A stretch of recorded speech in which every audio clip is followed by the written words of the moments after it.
Welcome back to the Occult Rejects.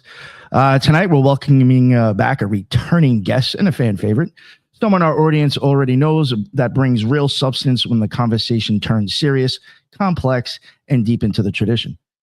Tonight, we're joined once again by Frater RC. Frater RC has become a respected voice for many students of Western esotericism because he has a rare ability to take material that is often buried under fear, confusion, internet mythology, and sensationalism and bring it back into a serious initiatory and historical frame.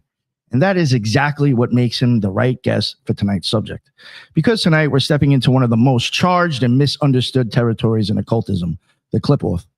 This is one of those subjects that people love to reference, love to speculate about, and very often do not actually understand. Depending on the system, the Qlippoth are described as shells, husks, shattered vessels, the shadow or inverse side of the tree, fallen emanations, impure powers, or initiatory zones of descent. For some, it is a path of confrontation and transformation. For others, it is spiritually dangerous territory that has been glamorized far beyond wisdom. And that is where tonight's conversation begins. What is the Qlippoth really? What does the idea come from historically? How does it develop from Jewish mystical thought into later occult systems? Is it truly a map of evil, or is it that far too simplistic? What happens when modern practitioners approach it without grounding, without context, or without understanding what tradition originally meant by these forces? And why has the Qlippoth become such a magnetic subject in modern occultism? Tonight, we're going to slow the whole thing down. We're going to separate symbolism from projection, tradition from invention, and serious initiatory discussion from aestheticized darkness. So once again, we're returning. Returning to the Occult Rejects. As a fan favorite, we got Frater RC. But before I introduce him and the rest of the panel, I do have an announcement I'd like to make. On Saturday, April 25th, the Southeastern Masonic Symposium is happening at the Asheville Masonic Temple, and that is at 80 Broadway Street in Asheville, North Carolina. And I will be there in person, so come on down and meet me and the rest of the crew. And the people speaking, we will have John Michael Greer. He will be there. We got a guy who's been on the show a few times, will be coming on in the future, Colin Conkright from American Esoteric. And we got the man himself, Ike Baker from Arcanum Podcast. He will be there, and Tom Carter. So come on down. It should be a blast. And also want to remind people about the website. If you're into reading, we have tons of information by multiple contributors, and we got t-shirts up on the site if you're interested. And fun fact, the art is all based on the eyeball. Now let me introduce the rest of the panel and the guests. Judith, the Loon, what is going on? How are you? Hello. Thank you for having me. Welcome back, Frater RC. And everyone else, you could catch me on YouTube and on X as The Loon. And I've just started the podcast with special editions on Spreaker. So you could catch me there too. Thank you. Okay. Awesome. Thank you very much, Judith. And my man, Jin the Ninja, it's been a bit. So happy to have you back, sir. How are you? What's up, boss? Mr. 93. I am quite well, I have to say. If people want to, thank you for having me on, and thank you, Judith, Matt, and Frater RC. Appreciate it. So I have a show called Threshold Saints. I'm just going to read what someone recently wrote about it because it was quite a good review. I'm proud of it. Really, really great episode. Never seen this podcast before, but it's like Martyr Maid crossed with Terrence McKenna meets cypherpunk chaos magic schizo posting. Really good. So that is in reference to my latest 3-part series with Sochki, who is a Jewish Kabbalist, he's a CERN researcher, inventor of crystal quantum computing. He does LLMs and AI and all this tech stuff, and he draws a lot from Robert Anton Wilson and like the Discordians, as well as Jewish Kabbalah. So we had a 8.5-hour discussion, and I cut it up into 3 episodes, which are about only an hour and a half each, but they're all different. And so if you're interested in something like that, I also released an episode with B.D. Salerno on the Dark Crystal film from 1982, as well as I have a episode with Ike Baker coming out either tonight or Saturday. So everybody can look for that. And thank you guys so much. And we will have a Grey Lodge space probably this Friday. So I'll shout that out right now live. So if you're interested in that, check us out. You can follow me at Wukong Reborn, WUKONG Reborn, or the Threshold Saints on X and IG, and as well my Substack, thresholdsaints.substack.com. and thetruegraylodge.com, TRVE, which Matt Murrah is obviously the webmaster and our social media web coordinator. Thank you so much, Matt. And so, yeah, everybody can check us out. Thank you guys so much. Oh, yeah. Thank you very much. And again, I'm glad you're here, especially with this topic. And Matt, my man, so happy to get you on again. What is up, bud? What is up? Happy to be here again. Glad to see Frater once again, Jin, you, and Judith. As always, you can find me as at MattMora19. That's going to be on all socials, Instagram, YouTube, TikTok, maybe some other place, Twitter, and so on and so on. And yeah, I've been working in the shadows on some stuff, one of them being the Gamoo project. So if you want to learn more, enter gamoo.com or just DM me, explain. But very cool stuff going on there. Recent update. And again, just also there's a library that I've been using a lot, especially with AI. If you have Claude, you can use it. It's a library I made called Kabbalah, Kaabalah. I've been using it a lot for transits, for example. It can calculate the transits for me very quickly, and then I can interpret them. But yeah, super nice stuff. Again, if you have any questions about that, just DM me on any of those, and I'll quickly let you know how it goes.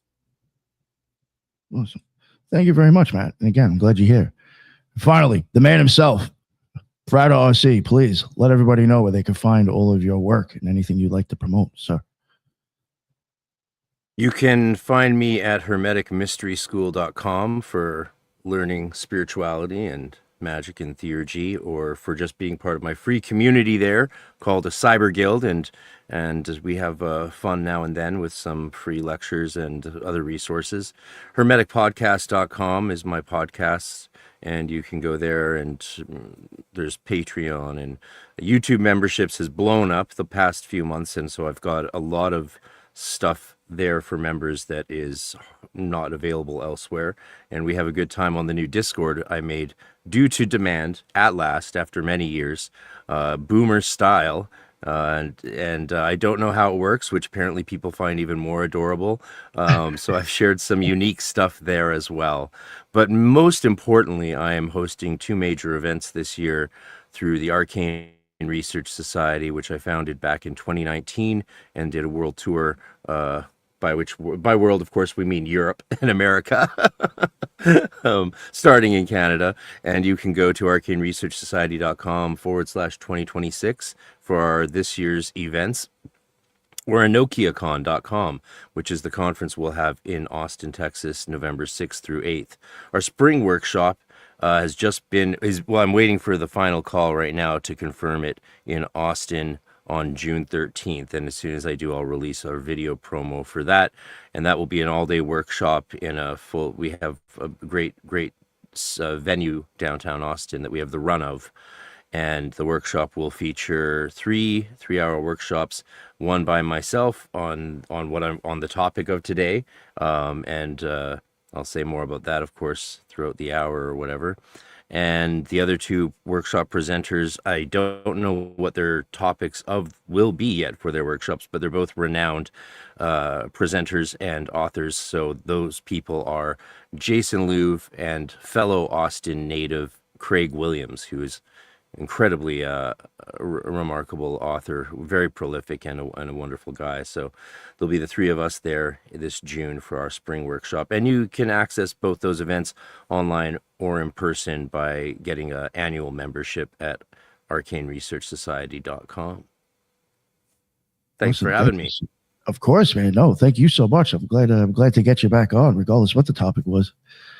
All right. So, I guess to get into it, what would you say, for listeners who have heard the word but don't really know what it even means? What is like the clearest way to even define the Qlippoth?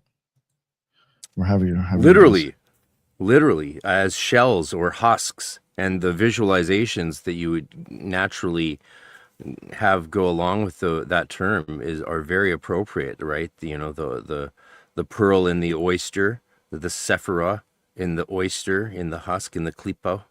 And or as a husk, you don't grind up husks with your grains to make food.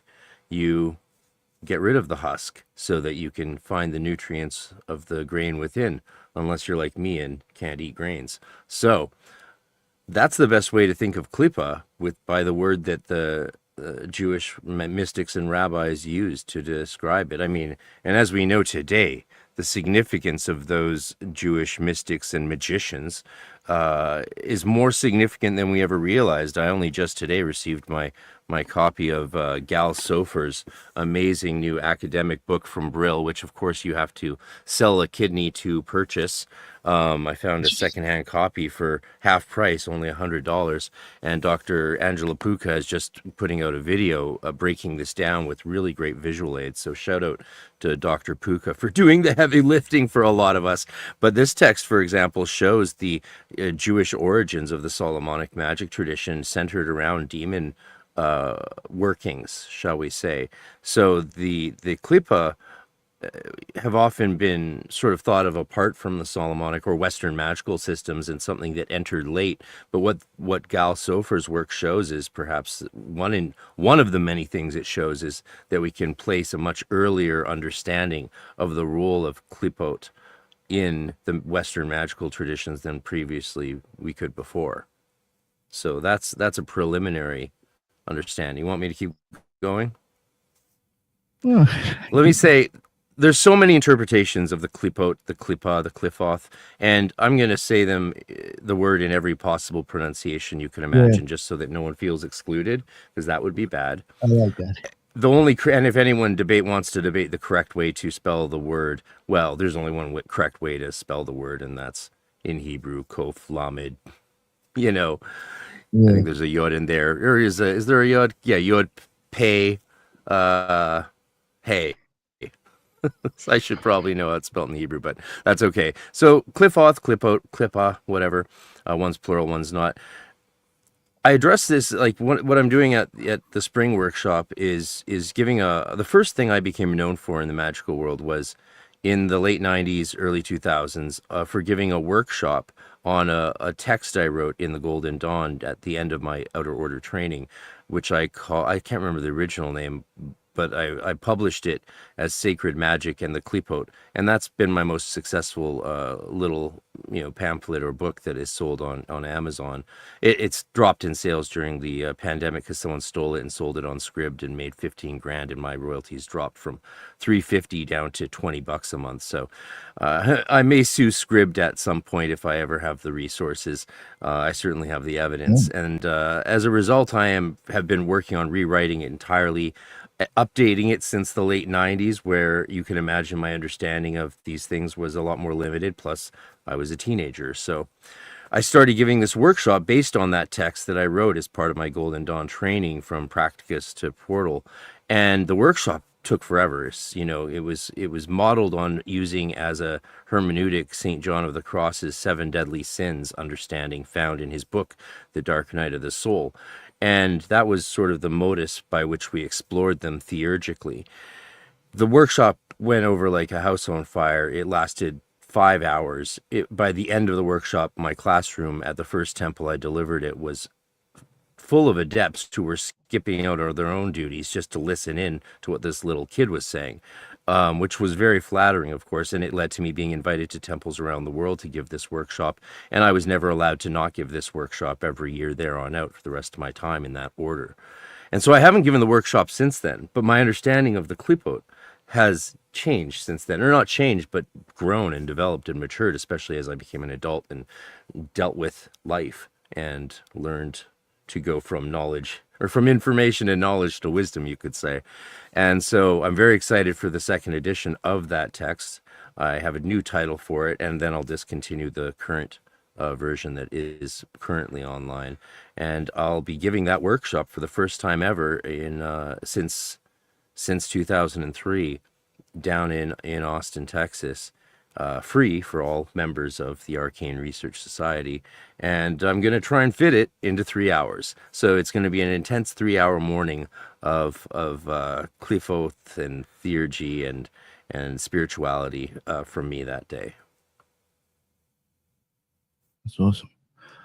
You mentioned that like your idea of it changed, I guess, as you're kind of learning it or practicing it or researching it, whatever, over time? How did you originally look at it, and like how do you see it today?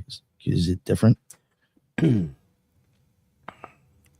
I don't think the way I see it today is different. It's just I have a fuller understanding of today. Plus, I have the lived experience. When I wrote about it initially, I was looking at the role of that kind of spiritual struggle in the context also of St. John of the Cross's understanding of the spiritual journey.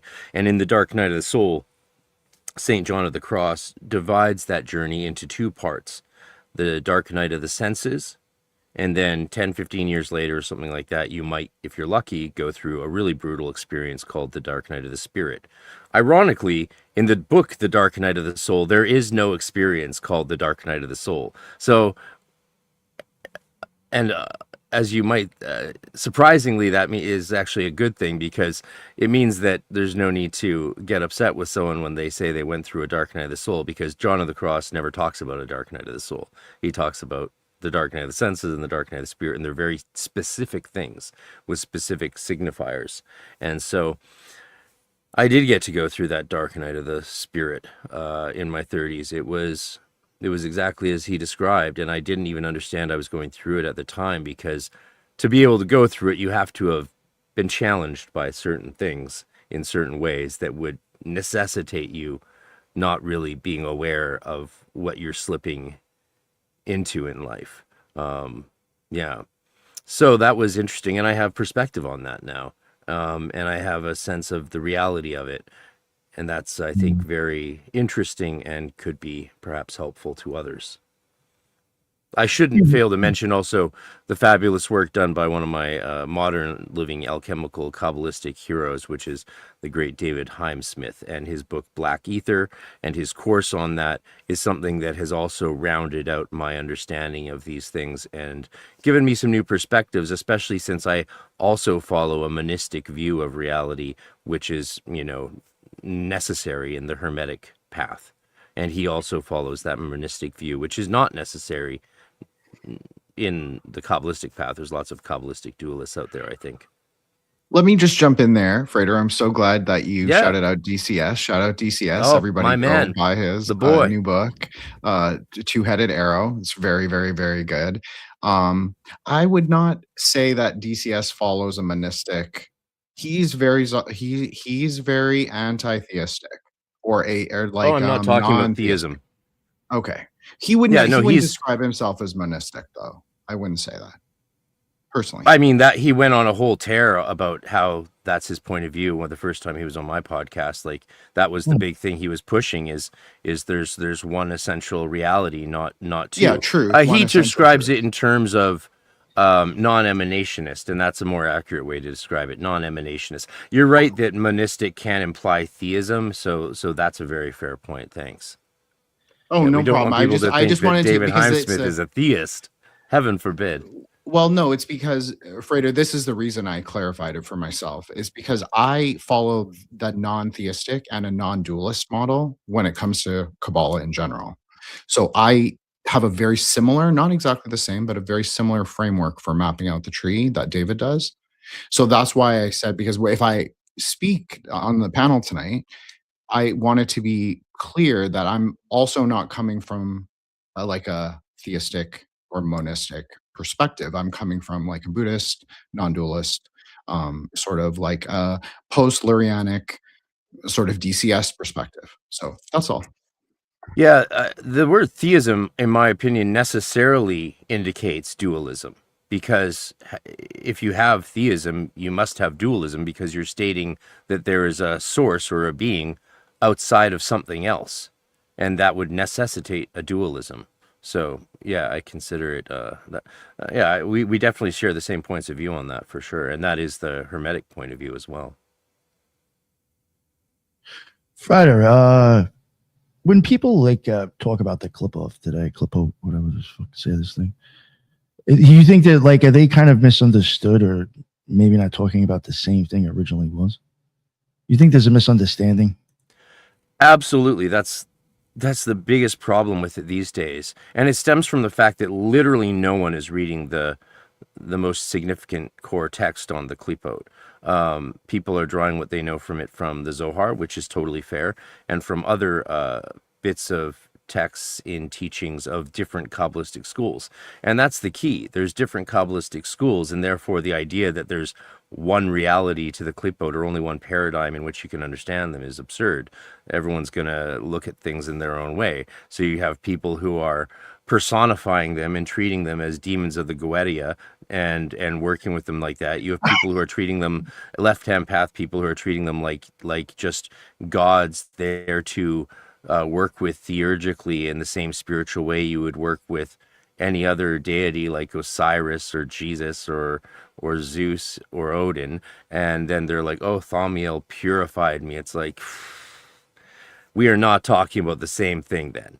We're not on the same page. There is no conversation there possible between those 2 points of view. Other interpretations, I think there is room for some dialogue, but I think it's important to understand that we have such different paradigms of these things, and often people want to have this unified, find some unified meaning or reality to everything, and it just doesn't work that way because, again, we should have different paradigms and perspectives. So there's definitely a variety of many forms of Qlippoth. When I wrote Sacred Magic in the Qlippoth, it came out of a real occult struggle, right? It was definitely not the perspective. We weren't even allowed to use the names, speak them out loud, or ever show them to members of a lower grade in the Golden Dawn order I was in. And certainly we didn't see them as any form of aesthetics that a lot of armchair folks and diabolists like to see them as, this sort of creative aesthetic of like, oh, there's the chaos in the world. And I love dark music. I play dark music. I love that stuff. But that's not what I was dealing with them with. I was seeing them and understanding them as realities that cause evil, absolutely, that thwart us on our way to where we want to go. And so I but I do write in the preface of my book, here's a line I do write: sometimes we must transgress a little too far in order to learn what is the limit of safe spiritual progress up the mountain. And you can imagine that would be the idea of a 17-year-old in the grade of Practicus, learning the Qlippothic names and trees and hierarchies for the first time, reading Kenneth Grant's Night Side of Eden, and as an Aquarius and, defining my experience of life through personal experience, obviously I was inclined to push the envelope a little bit, and it absolutely almost killed me. So for me, the Qlippoth are not just monstrous externals or sensational symbols. They reveal what is in us unpurified, misdirected, or spiritually asleep.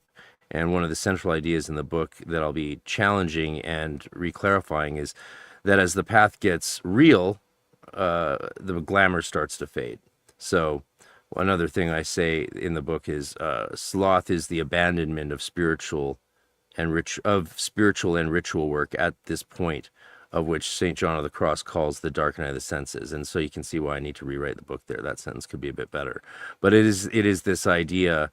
I look at the sins in relationship to the Qlippoth in a very different way than people usually understand the sins today, following from St. John. And so this is where the work really begins. And it's why I say in the book, work becomes true, invoking into the spirit only when the goal of pleasure is replaced by the impetus of devotion. Thank you. That was really well said. That I think you actually answered 3 questions I had at once. Excellent. Yeah. The book is the best $20 you'll ever spend. Nap it. $20. Maybe it's less. Maybe it's 14 actually. I was gonna say that's cheap compared to what they're going for.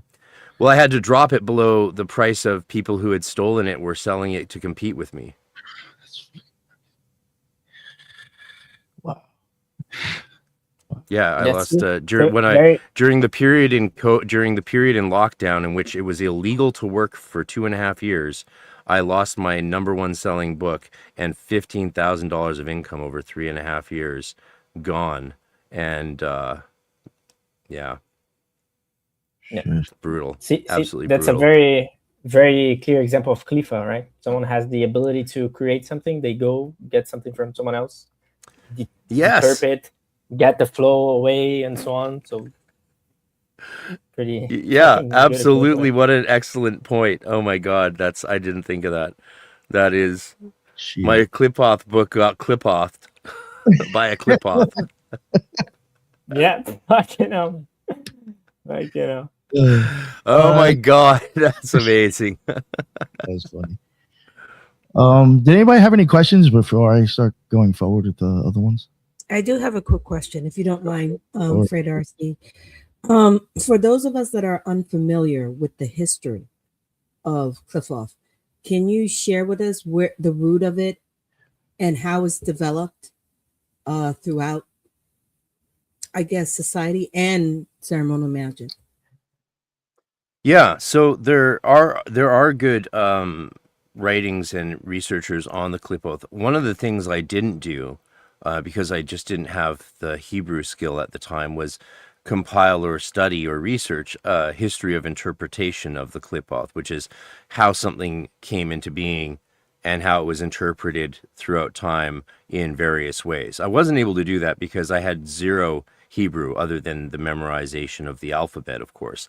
By the time I finished my Master's of Divinity at UBC and had graduated from seminary, I had 2 years of Hebrew, grad school Hebrew under my belt and a year of Aramaic. So I was able to start digging into that stuff, but I didn't because I was busy with doctoral studies and playing music and things. So it's something I never did. I'll be point blank about that. But the Qlippoth does originate in the Zohar. I believe that is the first instance of them originating. And they were discussed in other rabbinic texts throughout from the Middle Ages onward. And I'm not sure the extent of which text they're discussed in. You would need to talk to a Jewish scholar to know the full extent. But I do know that the major text, the one and only major text on the Qlippoth, is something that no one reads other than me. I've translated the first several pages of it, but it was taking me so long to translate. I outsourced that to a Jewish professor and translator who I met through Marcelo Del Debbio's Brazilian podcast.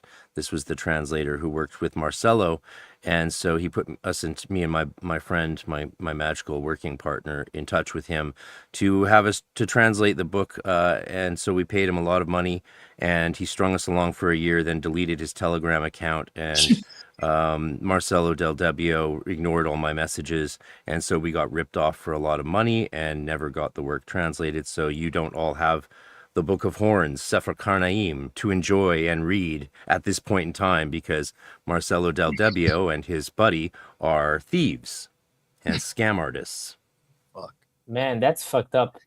You had some It's bad luck. And I have, of course, I have all the kinda- receipts because we have the PayPal transaction, we have all the texts and all the message, we have everything. And I found the translator on Facebook now, just trucking along like nothing happened. And well, I think the Qlippoth might have their way with him at some point, and it won't be because of me. It'll be his own evil actions. Well, And shit that like is that very can feed their own fucked up. demons. You know what I'm saying?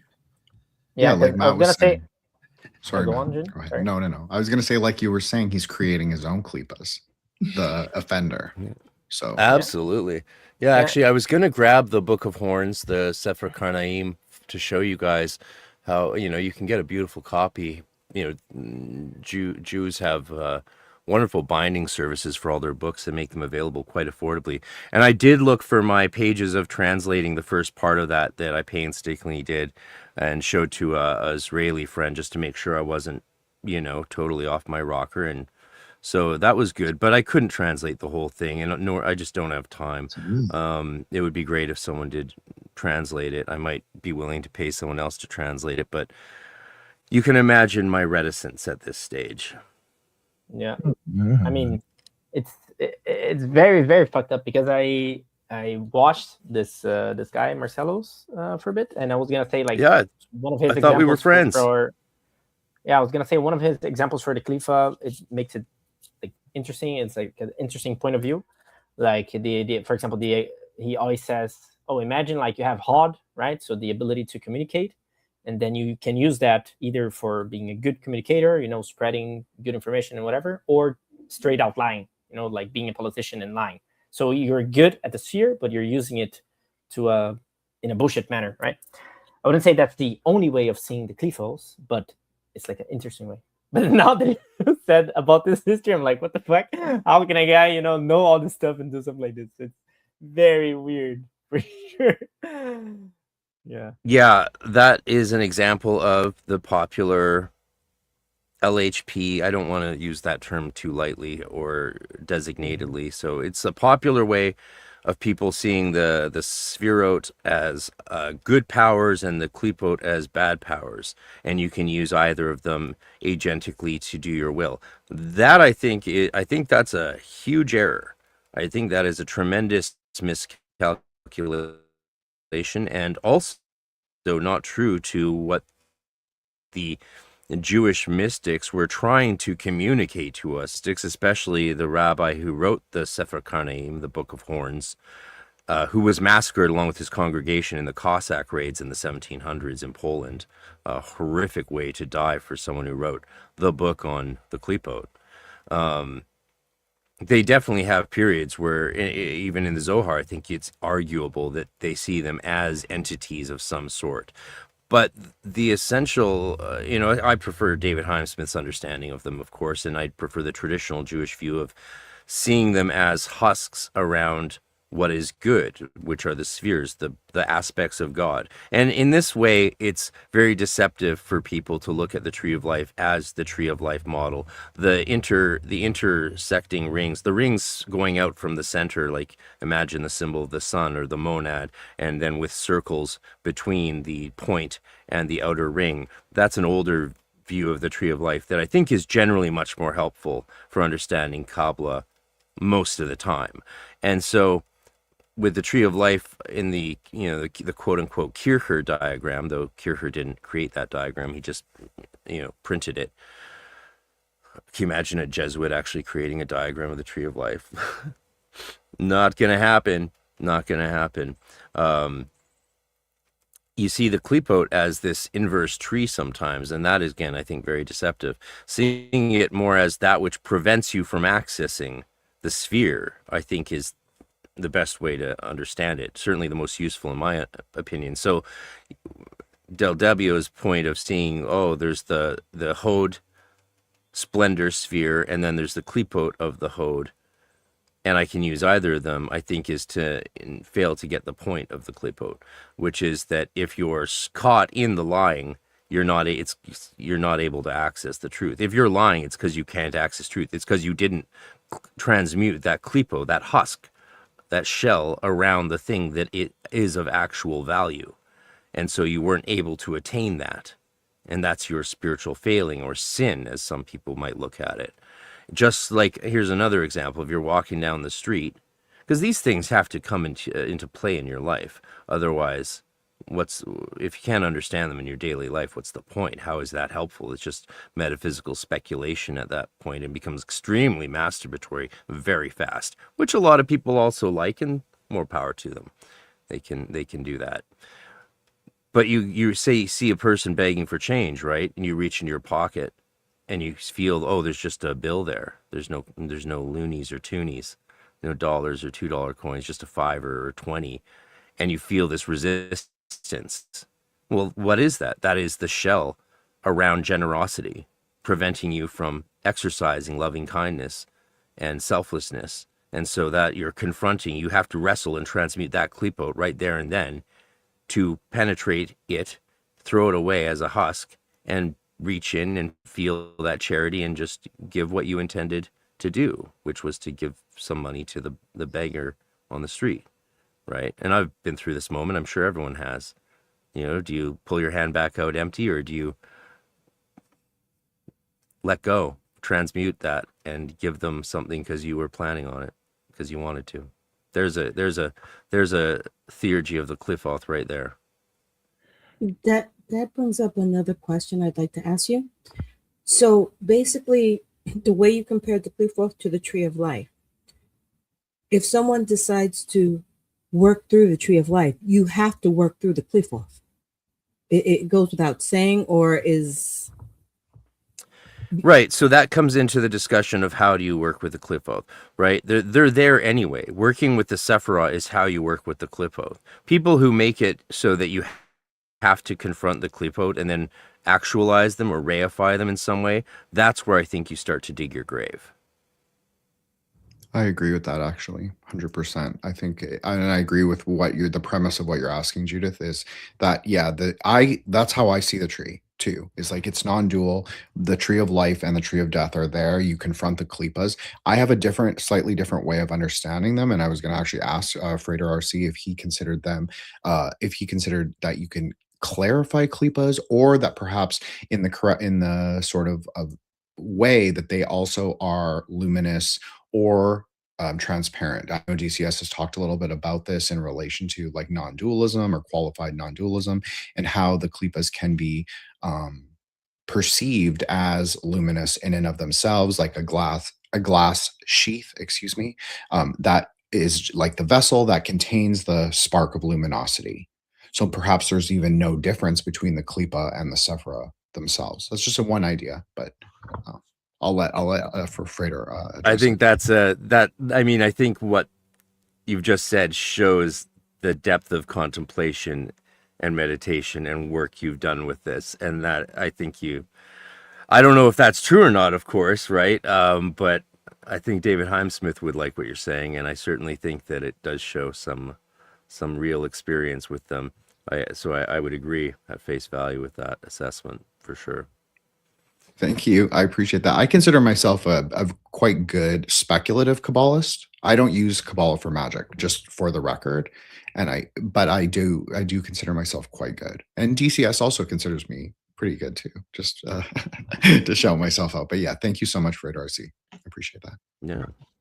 Oh, Judith, did you have anything else? Sorry, I didn't mean to. Wasn't sure if you were done. I was going to ask a question, but it's more like how the tree of life is presented to the masses, basically. It's presented without the concept or without even any knowledge of the Qlippoth. And in your opinion, is that an injustice for those who would like to work with the tree of life?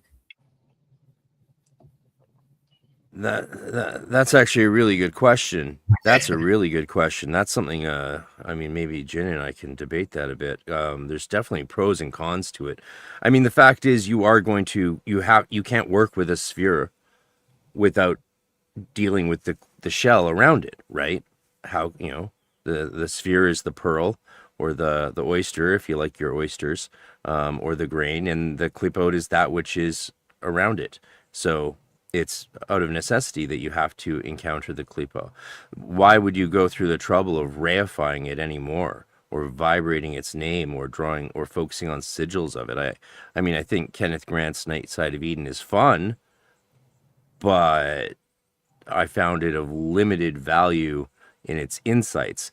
Many of those insights I think are wonderful. That's why the subtitle of my book as it stands is, the Tunnels of Set, or Seven Deadly Sins and the Tunnels of Set in Kenneth. It's a long title anyway, but yeah, those ideas definitely helped me find my way to St. John of the Cross as a method of theurgy and working with them. And yeah, did I in the early days go a bit too far and maybe try some direct contact with these forces? Yeah, and it directly almost led to my very young death, and it took the intervention of the adepts around me at the temple down in LA to save my life from that error. So that's something I haven't talked about in the past, but I'm going to be talking about it now leading up to this workshop and the release of my second edition. That was awesome. Just a question. I really don't know much about this topic. I mean, I know enough. But I was just wondering, like, if you use the Hermetic Kabbalah and like you kind of looked at the negative aspects of all the stuff that is associated, even maybe with planetary and the astrological stuff, do you think that maybe you'd somehow be kind of almost doing close to the same thing, but just not using those, names associated with those spheres and husks, as you call them? Well, Yeah, that would be the argument. Uh, um, Going to what the loon up there said. What's your name, the loon? What's the loon's name? Should I call you the loon? You can call me the Loon or Judith or Judy. That's I fine. mean, Judy, yeah. Well, the loon is, I'm a Canadian, so we love our loons.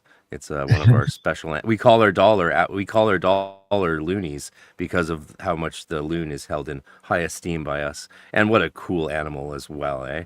But I think Jin would agree that's one of the major arguments for a con. Well, if you externalize and treat these Qlippothic names as beings, doesn't that allow us to employ mechanisms such as those found and that originate in the rabbinic practices and created the Solomonic tradition for us to pull them into our triangle of manifestation and purify and control them through those external ritual practices? I mean, I think that's a strong argument for doing that. I am not convinced that it's safe or necessary. It seems to me, it seems unnecessary. There's a question one of my friends mentioned in the chat. Can I put it on the screen? Or I'll just I had a address it. couple of questions start, so I wasn't Steve ignoring them. Mitchell, my buddy Steve Mitchell, he'll be at the workshop in June, I believe. He's a great Golden Dawn adept in a huge order. He says, what do I consider the key Qlippothic texts? Well, the original, I think, is the Zohar, but the key text is undebatable. It is the Book of Horns, the Sefer Karnaim. Yeah, I had that and another one start, actually. I was going to go back to him. So thank you for bringing that up. Yeah. Did anybody have anything else? Matt, were you trying to say something? Exactly. I wanted to bring something up. Actually, we've been chatting on the Grey Lodge, I think, a couple of weeks ago, actually, since so long now. I was trying to find here, but I couldn't. But shout out to Solar, the other co-host we have. But he bring it up in he like named it. Let's say he tried naming it this kind of idea where you would have the Qlippoth, let's say the things that Frater is talking about, and then whatever other name you want to give to this other concept. But usually people will also call it like Qlippoth, whatever, which is kind of like emptying a symbol, right? I can give an example. Well, anytime you speak to an AI, right, you're going to speak something to the AI. The AI is just going to generate some text based on mathematics, and you are the one putting some kind of emotional backdrop, some meaning to that basically empty text, right? The AI is just giving you some gibberish, and you're trying to make sense of it. Or when you have some kind of, let's say you have a cartoon, a famous cartoon, and then for whatever reason, political or social reasons, that cartoon now means something else. Now, again, the symbol is emptied. You know, you had, I don't know, something that was supposed to bring happiness or whatever, you know, in the cartoon, and now people are just mad about it. So again, the symbol is emptied out of its meaning. And what do I think that's an interesting concept, and maybe not necessarily related to the Qlippoth, but people might conflate them, is that that is something that you can use practically. What do I mean by that? Let's say you have, you can work with the Tree of Life to try and rectify things, right, inside of you and so on. And sure, that's pretty good. Sometimes, though, it feels as if, let's say you have something you want to rectify in yourself, like a symbol or a situation or whatever. And the more that you try to go against it, the more that it becomes powerful. It's like you're kind of feeding it because you're trying to go against it, right? It's like this enemy that you're trying to go against it. And I speak this with personal experience. Once you understand that you can also just empty the thing of meaning and see, okay, maybe that's actually not even as great. You know, it's kind of like we're seeing this shadow of a big monster, but then you look at it and it's like, oh, actually, it's like just something that doesn't even make sense. You can, again, kind of ground yourself and kind of make that lose power. So I need to understand from Frater if, first of all, if it makes sense, that idea of like not necessarily being the Qlippoth, but the concept that people may conflate. And if, again, since it's always also cool to understand practically how we can use things, how from your perspective, the understanding that Qlippoth can be something done in practice. Like you gave the example, you know, you're something compels you to do something, and then you either get blocked by the Qlippoth or you go forward. Like what maybe are other ways of going about just being aware and work around them, maybe if not with them. Well, I just want to say that it's so funny that you brought that up, Matt, because I was honestly thinking of the exact. Oh, sorry, Matt. I think his mic cut out. Sorry, Matt. I didn't mean to interrupt you. I think your mic cut out. I think he was good. Okay. Anyways, so I know it was so funny that he brought that up because I was just thinking of solar in that exact example. Like he said that we should yiddify Qlippoth so we should say like the Qlippoths with a K. I think that's what it was when we're talking about what Matt is talking about. But we should hermeticize the Qlippoths with a Q when we're talking about the actual tree itself, the structural tree. So I think that's a great sort of like, if you want to distinguish it in that way, like Qlippoths can just be husks, right? Like they can just be perceptual ideas that we have that are actually wrong. They don't actually have to be anything quote unquote evil or even things that obscure our view.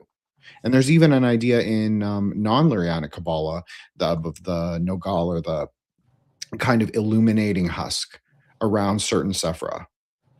So, I mean, it's very view dependent. And like, I think Frater RC spoke on this before, that it is like, there is like a context to which that you can speak about it that will make sense to the way like your worldview frames views the tree. But then there's like different ways to understand it. Like Frater was talking about St. John of the Cross and the sense aggregation. Well, we have the exact same idea in Tantric Buddhism, like the 5 sense aggregates and the 5 elements and the sort of 5 poisons of the mind. So all of those things actually are also Qlippoths. We would call them skandhas. DCS thinks, but I said this before I even knew DCS, so I just want to, for the record, but I always said skandhas are Qlippoths because the etymology is very similar. It means aggregation. It can also mean husk or shell. And so in Buddhism, what we want to do is rectify those things in our mind, because that's really where Qlippoths are initially, at least. They might exist externally, like as goetics or as things. I don't know but about that stuff. But I agree that you shouldn't worship. I don't worship the angels, and I definitely don't worship the Goesha, but I don't consider them different, really. I just think it's one, like it's just the hosts. It's how we understand them. And so I just maneuver the tree in that way without like assigning it to have gross spiritual forces, I would say. But yeah, great points, everybody. Yeah, I don't think I've much ever heard of anyone worshiping angels or Qlippoth, although I'm sure some of the guys who've written the very popular Qlippoth books, many of which I think it's easy to consider dark fluff, as we say, but some of which have some real serious scholarship and experience behind them. There's a bit of both out there, that's for sure. I would definitely never recommend people worshiping just part of the divine. Why worship just part when you can worship? Yeah. Well, as you mean as demons in the sense of the later term Goetia as is used, because Goetia means sorcery. It means, working with any spirit essentially is Goetia, including working with angels, if we go by the popular definition. Yes, I'm sorry. I'm using the more contemporary left-hand. Yeah, no, I get it. I get it. They're talking about like they're assigning directly one-to-one, like Lilith and the Qlippoth of Yesod. They're saying that is identical, and I would say that no, it's conceptual. That's how I would approach it. That's all. Sorry, absolutely. So it was a semantic choice. I apologize. For sure. No, I get it, and that's the biggest danger of viewing this tree of evil and the inverse tree as a separate thing to the tree of life, right? Because you're losing it's going beyond dualism at that point. You're going into full on, reified emanationism and thinking that you have to like progress from one step to the next to experience the fullness, or that you have to go to a certain dark place to experience a certain dark thing. It's not really true. We can experience anything, anywhere, all the time. in my experience, and that's my theoretical understanding as well. Thank you. Maybe I can see. I made some notes of examples of ways I look at it in my workshop and in my book, so I'll see if I can pull up some of those as exemplars as we continue to go along. Sure. Did anybody have any other questions? I did have a quick question. Go for it. As you compare it to being the dark, you mentioned earlier about people mistaking it for the left-hand path. Could you expand on that a little bit? Well, I think people who are. Oh, okay. So, yeah, there's the idea of this left-hand path and right-hand path thing that's been imported to the West in the same destructive way that the West has often tried to export Western constructions into Eastern thought with very little success or value, and often destructive results to the original ideas, right? Like, when, for example, karma, what we've done with karma in the West is completely obliterated the original meanings, whether you take it as a social structure imposed by Brahmins or in the spiritual sense seen in the context of Dharma. Western views of that have led to all kinds of wacky spiritual ideas. And I think we all know what those are, so it doesn't need to be drawn out. But just so, when we import these right-hand left, why do people call people like me right-hand path? It's not a term we use, and so the same people that will label us right-hand path or left-hand path are the same people who are usually whining about cultural appropriation. It's like, so you're complaining about cultural appropriation, but you're imposing a term on me that I reject and saying it doesn't matter if I reject it, it's still true. Well, how does that work both ways? Would you like it if we started labeling you terms that you don't like and find repugnant? Would that elucidate more about the nature of you if we start imposing terms on you that don't have any place in your spiritual world? It's just not very helpful. And so in the path that I've followed my whole life, which is, got elements of Kabbalah in it, there's no right-hand and left-hand path. There's just the middle path of consciousness. The middle pillar is the pillar of consciousness created by the tension and polarity of Yachin and Boaz. And that's the path, right? Does it sometimes wind to and fro? Absolutely. But that's not how consciousness raises upward on the tree of life. That's why in grade structures like the Golden Dawn, our grade structure only goes straight up the tree. We don't actually have any grades on the right or left-hand pillar. That's an illusion. And that's something that you find out only after getting to a certain point. So yes, I did just spoil that for a lot of people, but tough shit. Because this idea of going first to get sometimes to the right and then sometimes to the left, it's just not real. It's just not real. Certainly not in the Golden Dawn tradition, though it may have been reified in other traditions that were based on the Golden Dawn. And that, again, is not necessarily a bad thing. I think it depends how it's dealt with methodologically in the system of spiritual progression. So, yeah, left-hand path people want to do what they want to do with it, and that's fine. They're on their own path, which has nothing in common with what people like me are doing. So there's really no point comparing them, right? You don't compare the strength of a Olympic weightlifter to the strength of a downhill skier and see which one's a better athlete, because they're completely different sports.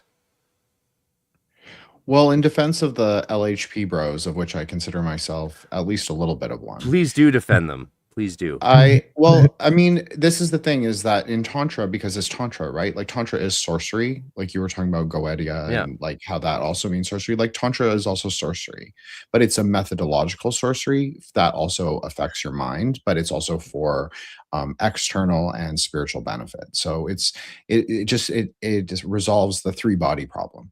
But I agree that that you should approach the tree from the middle path. This is something that Matt's heard me say, like, probably hundreds of times in the last 2.5 years since we've been doing the Grey Lodge. I always said, like, the way that at least we're going to do the show is that we're going to approach the tree from the middle path. But there's also an interesting tantric idea of the middle path as being a positionless position, meaning that you don't get caught in extremity. So very similar to what you're saying, Frater, but it is a little different because we can still draw from the polarities, but it's not the resolution of paradox or the sort of balancing of tensions is not necessarily found either in extremity. So like I personally don't work with angels in the same way that I don't work with, I'm going to call them goetic spirits, with the acknowledgement that that is a more contemporary idea, but I'm really talking about like the spirits of the lesser keys. So I personally don't work with any of those spirits because I'm obviously a tantric Buddhist, so I work with like the cosmology that we use. But I don't need to resolve like either the right hand shamanic, more like monastic, ascetic ideas with the more sorcerous ideas, because I also understand that I'm using magic, using sorcery to resolve those paradoxes in and of themselves. But it's also of my own mind. So what I'm saying is like I don't think that a lot of those left hand path ideas are wrong or bad. I actually think that they're very pragmatic and useful at times. I think what happens is they get twisted and then in popular culture, and they sort of get distillated down into a kind of, I'm a depressed goth edgelord. And like as someone who was like a depressed goth edgelord I know for what you're like saying, all the dude. right. Yeah. And so they treat it like it's gospel. They treat it like it's gospel. It's kind of like the anti Christianity of, or the anti like everything that is good, like the anti cosmic. And like we have talked about, discussed many times, like Judith and I have this long running sort of dialogue about Mott on the show. And like I believe in like the balancing of the polarities. So like I personally I don't see the point in being like completely, I don't reject the body and I don't reject the spirit, but I'm also like trying to resolve those things, that tension, body spirit tension in my own mind. So I'm not trying to deny anything or go so far into hedonism either. I'm very much like, we need to do what is like generative and reconciliatory, like in rectifiable. Like we go to Tiferet, we come back down to Yesod, we resolve the four elements or five elements in Tantra, and then we go back up. It's the dialectical relationship between the five and the six. I'm obviously using five as not in the traditional Kabbalistic way, but I'm using five as in the Buddhist way, which is like primordial consciousness, primordial ground, where the five elements converge. But but it refers to Yesod really. So that's what I think it is. I think that the left-hand path can be really generative and useful as conceptual ideas, but like with all conceptual knowledge that is not like true gnosis, you can utilize it, but then you have to also, like a husk, like a Qlippoth, you also have to discard it. It's not useful to contain the fullness of an identity. Like you see this a lot on IG. You'll see people be like, left-hand path, anti-cosmic. I know I have a lot of them following me, and I like some of them. Like some of them are are like cool people, cool mutuals, whatever. But then they'll have pronouns in their bio. Then they will have like political ideas in their bio. And I'm not saying that that's horrifying or whatever, but I'm just saying like, why, if you are so edgelord, then why are you so stuck on identities? The more edgelord thing is to be like, okay, I'm going to let the identities go. I'm not going to position myself within a Qlippoth, because that is what identities and those kinds of names are. They're just husks that we use to contain who we think we are. I don't know. This is an interesting idea.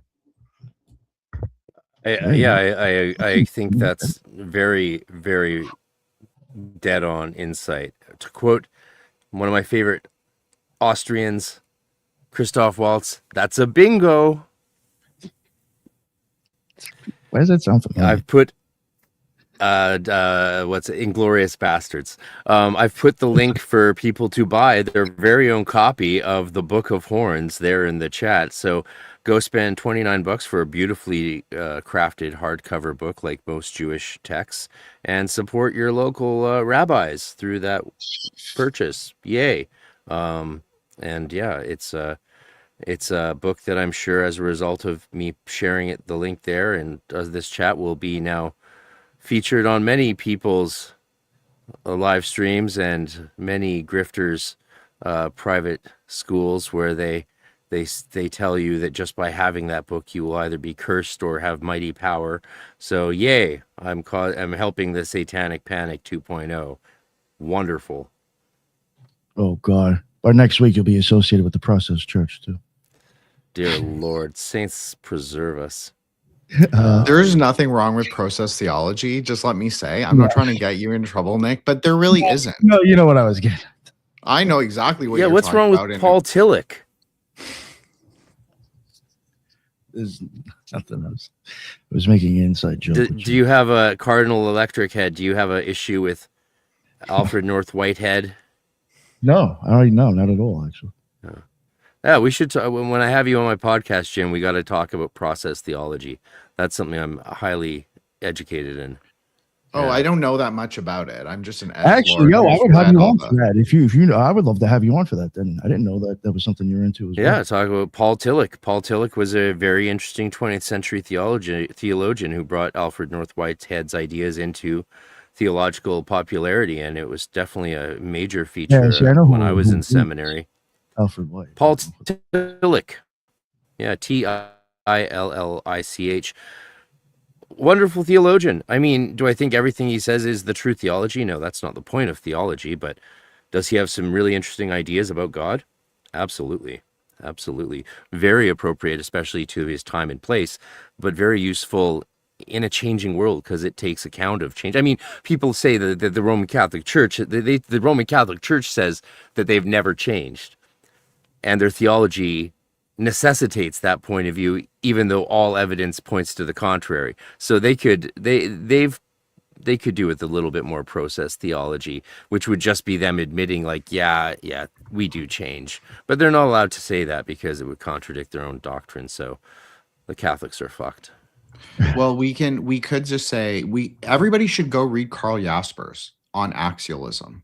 That's actually a really good introduction to process theology as like a sort of conceptual thing, because it's really not based in Western. It's not that it's not Western, and it's not that there isn't a place for it. It absolutely is, as Frater is saying. But the idea of axialism is actually much, much older, and probably actually converges with our idea of Kabbalah and where it even came from. And if you, like me, posit it as coming from Persia in the 2nd century, I'm not saying it was invented there. I'm saying it came out of the second exile period from Babylon. And it was probably something that the Zoroastrians were looking at, and the Jews were there, and the Manichaeans were there, and the Mandeans were there, and everybody's looking at this tree, which may or may not have been a tree. Like DCS talks a lot about this. Like, there are Sufi ideas of the tree. I became a podcaster because I sort of stumbled upon what I think is a version of the tree, which is called the Mahavija grouping, which is a grouping of 10 goddesses, which Nick and I did 3 years ago on the show. We discussed how you can understand the 10 goddesses to mean the Sephira. And I did an 11-part series on it, et cetera, et cetera. Okay. So yeah, I think there's many versions of the tree is what I'm trying to say. And I think that there's a sort of fundamental nature where I'm sorry, I totally forgot where I was going with that. But yeah, I agree with a lot of what you were saying, Frater. And like, there is definitely a kind of convergence of ideas and then a sort of splitting of where the tree went. So I think that if you're looking at it from that perspective, you're saying like, okay, there's a Aristotelian dialectic of time, space, light, and dark. And this matches very, very well to sort of late stage Zoroastrianism, which is called Jurvanism, where they obviously assigned God the quality of time. But in the original Zoroastrian thinking, you're not supposed to assign God any quality, which is also interesting from a rabbinical perspective, because you're also not supposed to assign God any quality but Hesed. That's God's really only quality, is loving kindness. Yeah, absolutely. So, yeah, I just thought it was an interesting point. Like, maybe they were playing with this idea of axialism, the 4 quadrants, and seeing like, okay, well, we can turn, and like, so that obviously parallels Yod He Vav He as well, because you get like the king, the queen, the princess and the prince. So you already have like a sort of swastika, sort of wheel turning idea, Yeah. right? So I mean, that's Yeah. really what process theology is, in my opinion. It's like this axial system where the world tree or the world wheel is always turning. We're always in progress. We're always sort of in the process of becoming.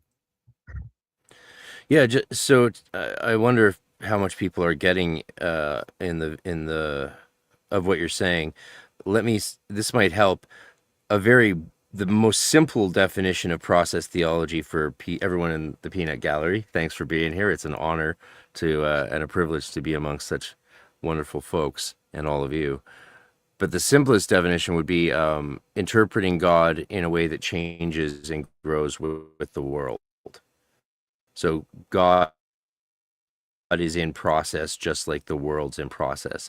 And this is Paul Tillich's theology that he drew from Alfred North Whitehead's philosophy. So he adapted Whitehead's philosophical ideas into theological ones so they'd be useful for Christians in the 20th century. And someone in the chat actually pointed out the major critique of process theology, which is actually really good. Lucy rose up. Thanks for saying that. Well, I don't know if this is what they were intending to comment on, but they say it's been all cherry picking, aka changing as they go. That's exactly the critique of process theology. And when you study the stuff in theological colleges, they let you know all the criticisms of something as you go along. Of course, they're not meant to teach you what they think is true. They're meant to teach you how to think. That's what all schools should be teaching you, of course. And that is the criticism. Now, the response to that criticism is like, process theology may be done bad is cherry picking, right? But what it's intended to do is allow you to accept and reject those things which allow you to know God better as time moves on. So in the past, certain things were necessary for us to know God better, but in the modern day, maybe some of those things don't help us know God anymore. And so they can be discarded in favor of other ideas or other foci along the way. So that's a basic idea of process theology. And yeah. Sorry, Frater, that was people. perfect. Thank you. Thank you. That was a great summation of what I was trying to get towards using my sort of mythopoetic. You said very examples. interesting things. Okay, Yeah. well, I appreciate I love that, hearing it. I love hearing it from an Eastern practitioner's point of view. It's so interesting because I don't know if you recall, I grew up in an Eastern tradition. I didn't grow up in Christianity at all, right? I grew up in a yoga Maharishi family cult environment, and that was really wonderful. Yeah, my parents were hardcore Maharishi people, and that was my whole world. I remember first hearing about Christian churches. I remember in kindergarten not being allowed to go back to play with friends who I met in kindergarten because at some point along the day, I asked when our meditation time was, and they looked at me like concerned, and I would describe what I was talking about, how my parents would do the yogic flying thing and bounce up and down, during their mantras when they were channeling their kundalini to the base of the spine, allowing them to shoot up and do their levitating. And, I'm sure the kindergartner's parents were horrified, and I didn't go back to their house again. And along the way, I found out about Christianity and was like, what is this newfangled thing everyone does but us? Actually, Matt and I know someone who's really into the Maharishi stuff. So it's really interesting that you say that. Yeah, I mean, look, I just try and approach like Kabbalah. I'm using that as like a broad label to refer to the Qlippoth as well. But for me, I just approach it as a Buddhist, like as I am. I don't try and put my own preconceptions onto it. Now, because I'm in dialogue with DCS, I have had to sort of up my game, like you were talking about, like get a little better at the Hebrew, get a little better at the sort of like way that he describes it, because I'm much more of an experiential like Kabbalist. Like that's how I encountered the tree, was through experience, Sephirotic experience, like color and conceptual word. But they didn't appear like that to me necessarily. It was much more like through the lens of Tantra. So even how I approach the tree is interesting. So it is interesting to me that you picked that up. So thank you, Frater. I appreciate that. Yeah, no problem. Let me give another example from my workshop and book so that people can understand my point of view. So one of the things that I think is important in the context that I'm approaching these things, which is through Kenneth Grant's Night Side of Eden and through the Golden Dawn Hermetic Kabbalah, if you like that term for it. I think it's a fine term. I mean, I don't know if there's much Hermetic about it, other than the people who were doing that form of Christian Kabbalah happen to be Hermetic. But that's a debate for another time, eh? So, like, my central thesis is looking at the Qlippoth not just as spooky externals, but as mirrors of your own corruption. And when you do that, you of course have to realize that we see the spherot of the tree of life as macrocosmic and the paths as microcosmic. So from a certain point of view, we never experience the sephirot at all. We only experience them through the paths that we walk. And the only connection between the spheres is the paths that we connect to them. And so Kenneth Grant makes this point actually really well. It's one of the things I really liked about Nightside of Eden back in the 90s, and still like it today, as I've been rereading it from a older and wiser point of view. And so Kenneth Grant points out that his tunnels of Set, as he calls them, are microcosmic and the spheres are macrocosmic, just like we see in the Tree of Life as it's understood in the Golden Dawn in the 19th century, and still today those ideas are generally what's taught. So the book treats the tunnels of Set as inner realities that connect the evil Sephira or the Qlippoth to each other. So the only reason these dark things connect is because we connect them with our lives and actions, which is an interesting idea to keep in mind. Would they even exist without us? Probably not. And so when you look at this in terms of the 7 deadly sins, I look at sloth, which is not laziness, but it's spiritual abandonment when the sweetness of the work is gone. And I say in the book, sloth is the abandonment of spiritual work and ritual work at this point at which St. John of the Cross refers to in the Dark Night of the Sentences. And so the great work must be pursued past the stage of transcendental lust and astral inspirations to the saturnine point of aridity. And the real test isn't whether you practice when it feels magical, it's whether you keep going when it feels dry. These are all quotes from the book, which some of which I'll keep and some of which I will rewrite, rework, and turn into new and brilliant paragraphs. So, yeah, I essentially argue that devotion matters more than spiritual thrills. Probably won't be a shocker to anyone here. And another quote is, I say, work becomes true. Work becomes true, invoking into it the spirit only when the goal of pleasure is replaced by the impetus of devotion. So one of my main messages is that pleasure is not the measure of truth in spiritual work, of course. And that's just an example of my approach. And the, I think, important differentiation between subjective and objective realities in this particular interpretation of the tree of evil.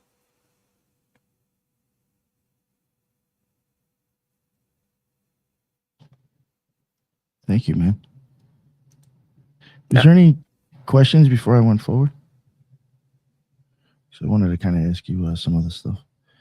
I think we kind of like asked this, not asked, but I think we kind of answered it anyway, but it kind of makes sense with the question I have afterwards. Do you interpret the Qlippothic forces as actual entities, archetypal structures, psychological realities, some combination of these, or how do you look at them? Yeah, I mean, I've answered that kind of, but not explicitly, I suppose. I mean, again, the cop-out, though, it does feel a bit of a cop-out to say people can deal with them however they want.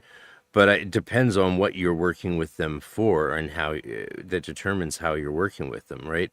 If you're seeing them as things to be purified and transmuted, like David Heimsmith does, so that you can experience God more fully, though let's put a big double quotes on the word experience there, especially if you know David Heimsmith's work at all. So do I see, they're archetypal in the sense that we can conceive of them as archetypes. They're real beings in the sense that we do often as human beings in the field of phenomena experience them phenomenologically, right? Like they might not be metaphysically, ontologically real, but we certainly have to deal with them in terms of ordinal phenomenology. In the layers of our experience of reality, they become real. So again, I don't know if I would put them in the same category as I would daimones, which we see as real entities or spirits. I don't know if I would. You can certainly turn them into entities through many different magical means, or just building them up in your mind to the point at which, you know, you become possessed by that entity. If you focus on the Qlippoth of you know, death and destruction, that could be several of them, so take your pick. And of course there's tons more in the Book of Horns that we don't even know about in the non-Hebrew speaking world yet, because no one's translating it. That might change after this podcast, eh? Someone might be like, what the fuck? How did we miss this? It's like, well, because you don't pay attention, so that's okay. I mean, Dr. Sledge has talked about the Book of Horns tons, and no one's done anything about it. When I told him I paid someone to translate it, he just laughed. He was like, I was like, fuck you, just drink your absinthe and shut up. It's like, it would be interesting for us. To him, it wouldn't be of any interest because, you know, he's an atheist. But it's just it would just be a wild, crazy demon text by a martyred rabbi. So yeah, we can deal with these things as entities, but I don't think it's healthy to reify them as such. What benefit is there to that? You know, if you reify, like, so Kenneth Grant's point of view is like we experience the path demons and we connect the sphere demons by indulging in the path demons. What does that mean? That means living out those demonic forces. So if you reify a Qlippoth of death and destruction, that means you're destroying things. That means you're killing things. And then you are connected with that Qlippoth. You are possessed by that Qlippoth.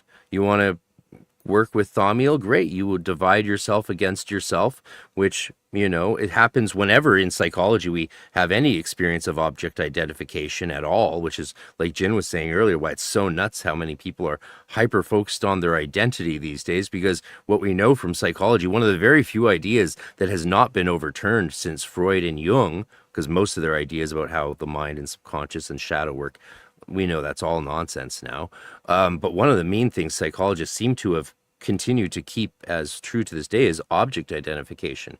You identify with something, it fractures your psyche into that which you are and that's which you identify with. And your identification can even be with a self-identity, and that causes a fracture and leads to schizoid psychosis if you keep going with it. And so, you know, users beware. Or as I say on the cover of the book, warning demons, you know, like however you want to see that, focusing on this stuff comes at risk. Just like focusing on anything disgusting and sick comes at risk. And you'll know that if you've explored the internet, its darker corners for any amount of time. How do you sleep that night? Well, the next question I have, I guess this would probably also depend on, I guess, which way you're looking at it or using it. What role do names, correspondences, seals, and ritual forms play in structuring contact with these forces or things? Or however you look at it. I'm so glad you asked that question. Because that is the big one. That is in many ways one of the big questions. Well, Kenneth Grant did a lot of that, right? The gematria is the perfect example, like trying to understand the nature of the path demons in terms of their gematria. And guess what? That was one of the things I did focus on from taking his lead, because gematria is a useful tool. Anyone who thinks that it's some secret code to show how things really are is completely missed the point of it. It's a spiritual exercise, just like anything is, that helps you understand the map you're working with better, but not necessarily the terrain. Maybe it will help you gain insights or phenomenal glimpses of how these things play out in your life or reality. But yeah, the gematria is a great example of that. Looking at the names, looking at the numbers, seeing what they connect with, and seeing if an inspiration comes from your nous, from your higher self, that gives you some insight into how this Qlippoth works and how it can be better transmuted or dealt with when it manifests in your life. Because a lot of these things Qlippoth manifest physically in our lives through the bad things that we experience or heaven forbid do in the world, and that is very real. Let's see if I can give an example. Yeah, keep going. I'll just see if I have a good example from my notes. Yeah, I want to read something from the chat, and I think it's funny, Yeah. actually. I don't know exactly the context. I tried understanding here, but anyways, I'm just gonna pull it up, and I think it's funny. The person said, or wrote it again. No, don't know 100% the context, but they wrote, "No risk with Jesus." And I was thinking, how, like, again, the concept that we were talking about, right, of the symbols being emptied, how that happens so often with exoteric things. So again, the outer temple things, where you're gonna have the symbol that everyone kind of has their own idea of the thing. So at the end of the day, it's not really anything, because everyone has their different idea. For example, Jesus is one of those things, right? If you ask people to kind of speak about it, they will kind of gravitate towards some kind of thing, or the same with like Buddha or whatever, like the exoteric concepts, or even sometimes, again, Qlippoth, right? Everyone will kind of have their own very different thing if they just superficially study about it. So again, don't know their context, what they said, but there is indeed a lot of risk if you just want to get something packaged to you. That's actually the greatest risk, I would say, because again, you're just getting something pre-made for you, and that comes with a lot of preconceptions, right? So, for example, if we are talking about Jesus, a lot of people will have the image of him suffering, with the crown and in blood and whatever, and then imagine you have that in your imagination all the time. What exactly is gonna, cause to you? Again, no shade on Jesus. You can use that symbol, Tiferet, however you want. Just if you get the prepackaged version, how exactly are you gonna work with that? The always being in sacrifice, always being this and so on. So again, just thought it was very funny, the comment there. Again, don't know the context that they commented, but that came into my mind when I saw it. And it's interesting because that's such a feature of modern Christian theology. So process theology at work, because that would only be visible, conceivable in a world in which we have a personal relationship with Jesus Christ. But early Christians had no belief in that, right? That's a modern idea, quote unquote modern. It goes back to Protestantism. But this idea that you have a direct personal relationship with Christ isn't found in original Christianity. So that really mitigates the risk of having, I have my Jesus, you have your Jesus, we all have our own Jesuses. They didn't have that view originally in Christianity. It was all about the communal relationship with Christ. You come to Christ through your community. And so it's quite a modern problem, that one, of fragmenting interpretations individually in ways that then don't connect us to anyone except to our own mystical experience. And what good is that for human life if we're all just, trapped in our own solipsism? I have an example I found here in the text of my book, which I will elucidate, which is what, to the previous point of yours. So sigils, symbols, gematria, how does all that come into play with the Qlippoth? How is that useful? Well, here's a really simple example.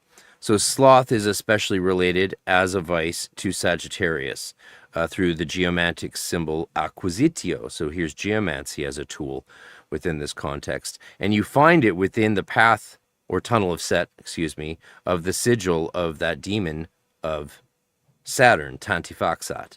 And St. John of the Cross describes sloth as an opposite of the quality of Saturn. So that is, the initiate will dislike most spiritual pursuits because they are void of sweetness and incompatible with sensual pleasure.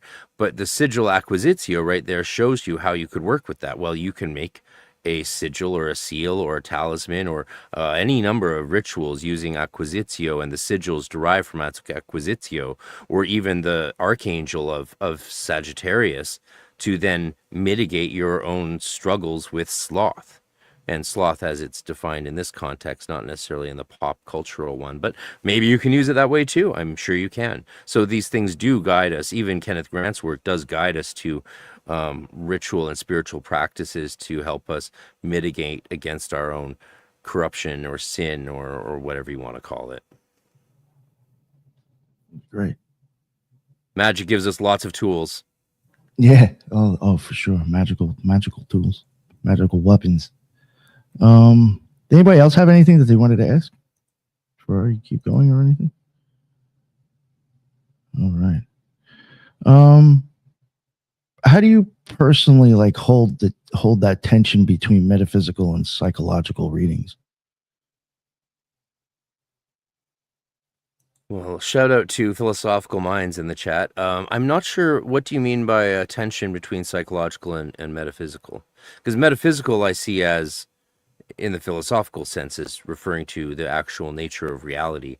So we don't really experience anything metaphysical ever. We just experience our own, interpreted understanding of reality through the perception field, a little David Heimsmith way of phrasing that again, but through the phenomena we experience. And that has very little, as we know, to do with actual base reality, which is metaphysics.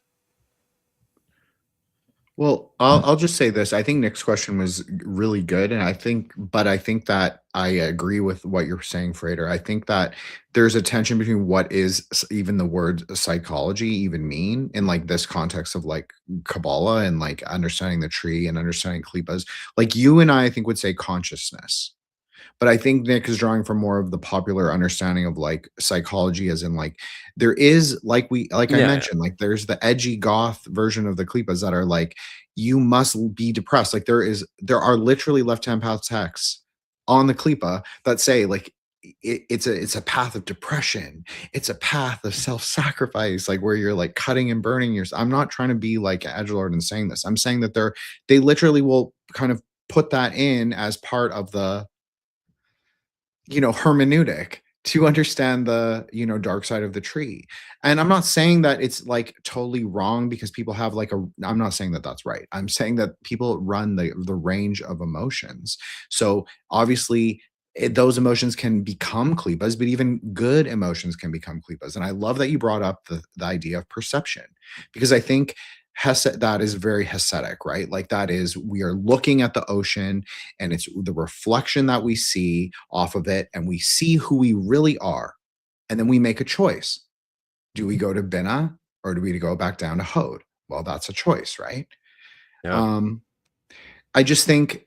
I think that what Nick's really asking is like, how do we resolve this like mind-body dialectical problem in how we, maybe even it's just a language issue. Maybe it's just like, how do we articulate it? Like, should we divorce like magical experiences or Sephardic experiences, even if it's based on our perception? Should we take that away from like the psychological like transmutation, or is it all part of it, or is it like distinguishable? Yeah, so sorry about that, Nick. Normally I would usually in these spaces interpret the word metaphysical in the way that you actually meant it.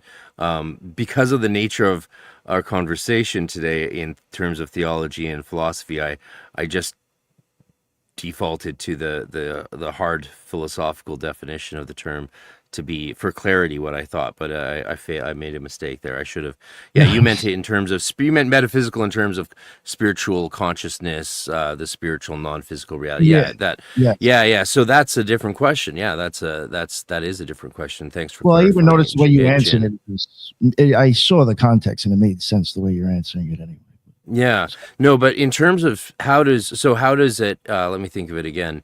How does this play out when we contrast the spiritual, metaphysical reality of these things versus the psychological?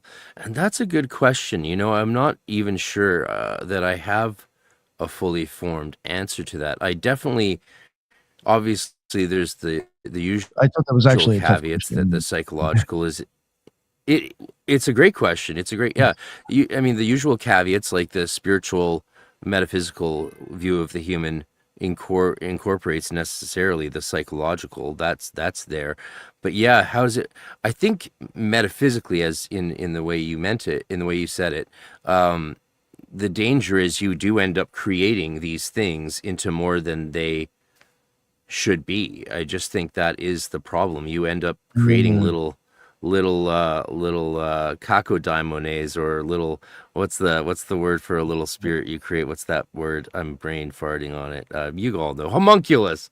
Yeah, it's like you're making little homunculi out of these Qlippoth, and it's like, again, if your path is to be a bedrotter and be depressed so that you can gain true spiritual enlightenment through the path of evil. Yeah, I know I'm sort of couching that, but that's okay.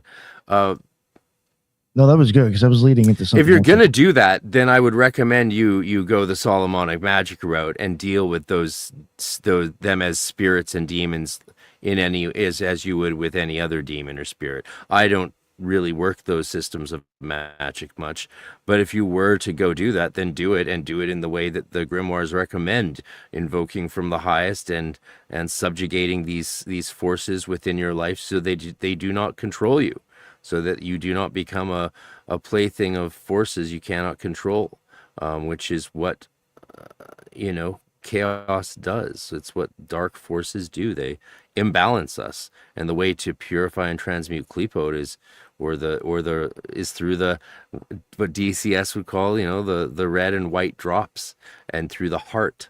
And that's a beautiful thing because it makes you a better person, a more full person, and certainly more prepared to enthrone your nous, your holy daimon, your higher soul, and gain that higher consciousness so that you can be initiated into that tunic of fire and become like a star god after death.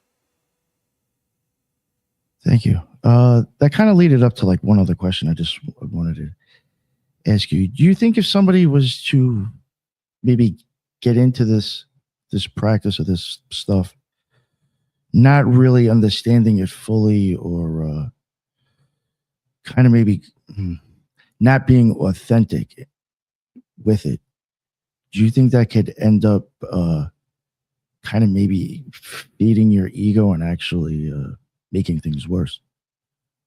I think it almost always does. I mean, I just one foolish night, treated these things in a slightly haphazard, or as I saw it at the time, boldly experimental way, and it almost killed me. So, that was my experience. Maybe others are more able to navigate that kind of experience. I doubt it. I don't think that is,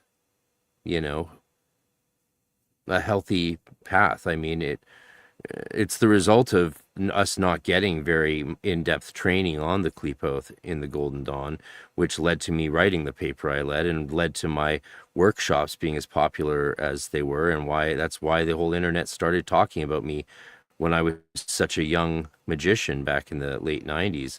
It's why I was known before I even knew I was known. And, people called me many things on the alt magic forums and all that stuff. None of them actually knew me, and I didn't participate in the online forums. I was busy finishing high school at the time. So, yeah. I do want to. Oh, sorry, Nick. My apologies. I just had, like, from my own experience, again, I never really got specific with this stuff, but like at one point in my life, there was a few people that I knew were. And the idea of the Qlippoth from them, of how I looked at it then due to their influence, and how I even see it now, is completely different. And I just remember that there was only a few people I knew personally that were all of a sudden, I can't even remember the book. Some book came out and everybody seemed to be like pretty much buying the same book and getting it. And their lives weren't going too good. Seemed to get shittier and shittier. So I thought it was like a little weird. Like, I'm just wondering if that is like a side effect of like not actually really fully knowing what you're getting Oh yeah, into. I mean, even recently I watched a fellow magician and friend in Vancouver's life just completely spiral into utter self-destruction. And he swore that working with darker forces was part of his, thelemic path. And, next thing you know, he's threatening everyone and trying to blackmail people and extort them and, just complete, mental breakdown. And I thought this was one of my closest homies throughout the last 5 years. And it's like, yeah, well, you play with dark forces and, shit happens. I had a friend who Especially used to for say people, shit. I think, who look down before they look up. I like that. Yeah, yeah, and to be completely honest, people don't have to even be initiated to go that route. Like, again, we can use all the mystical names and so on, but people can just do shit, and you can see that clearly. Like, they digging their life down because they're doing, whatever, lying or corrupting or whatever, and you see that it never pays out. Literally, like, the thing always goes downhill at some point. So again, there's no We have so many foundation there, right? examples, right? Like EA Quetting, all these guys, like so many examples of people from Crowley onward just destroying their lives. I mean, Crowley, sure, he had some, there's good things about Crowley, but I think he could have been a lot happier person if he had believed in some of the tenets of Hermeticism that he learned in the Golden Dawn, rather than throw most of them out the window to explore darker realms and more selfish realms. I think that was his big mistake. And many people since him have followed his lead because he started his own religion and became a prophet of it. And a lot of people don't handle that well. There's great examples of people who did, like Lon Milo DuQuette, Richard Kaczynski. There's other lovely people who are represent that tradition very well. But there's the other side of it. And that's why in traditions like the Hermetic spirituality, or as found in Rosicrucian currents, the Golden Dawn, and many other traditions, I mean, we just reject that stuff at the outset, out of hand. We even take vows against working it. So there's a reason for that. I want to offer a defense of the Qlippoths, but it's not Please really do. it's not yay. an adversarial position to what Frater said. I just think, DCS would even say, within the Qlippoths, there is the primordial space, empty space, which can arise wisdom, which can arise, the sort of female, the Shekinah, as he would call it. I would call it the Shakti, but he can call David can call it whatever he wants. But the female principle. Like, we talked about this on a different episode. Like, I think Matt and Judith and obviously Nick was there, and we talked about how in a more tantric way, you would understand the space even within the tunnel itself to still be able to contain the truth. Like, the truth, the primordial truth is still there, but it's a perceptual case. So I don't disagree with people working the Nightside tree at all. I find Kenny G's work, shout out Solar. I find his work, he gets lost in the tunnels. There's no other way to describe it. He goes on to describe all the Qlippoths in immense detail, but he's kind of getting lost from what they actually are. And what they actually are is they're supposed to be experiential knowledge. You're supposed to be sort of performing the act of bringing Hokmah and Bina together, even down there. So if that's the Qlippothic version, then whatever the Qlippothic version of that is. And then you're creating death in that space. Because the way David sees it is the death doesn't exist on the tree. And I also agree with that. I think death is something that you synthesize in your own consciousness. So there is a use, but I do see a use in it. But I also see where people get stuck, just like people do get stuck on the Sephiro, and people do get stuck and they think, oh, angels are just inherently amazing. They're going to help me. They're going to manifest lottery. They're gonna, it's very like, no shade to John Michael Greer, but he kind of went that route for like a good 2 decades. And he would be like all like it's all love and light, like it's all like you can't be stuck on that stuff either. That becomes a klipa if you grasp at it enough, in my opinion. So I just want to say that I do see a use in not only studying the klipa, but I think it is I don't think you should do it first. I think you should just approach the tree, like Matto says, like very flexibly. Try and be, as I would say, non-dual. Try and be forge gnosis through the middle path, but the middle path does not mean centrism. It just means that you're non-reactive to the polarities, so you can reconcile them inside yourself, rather than, you don't have to.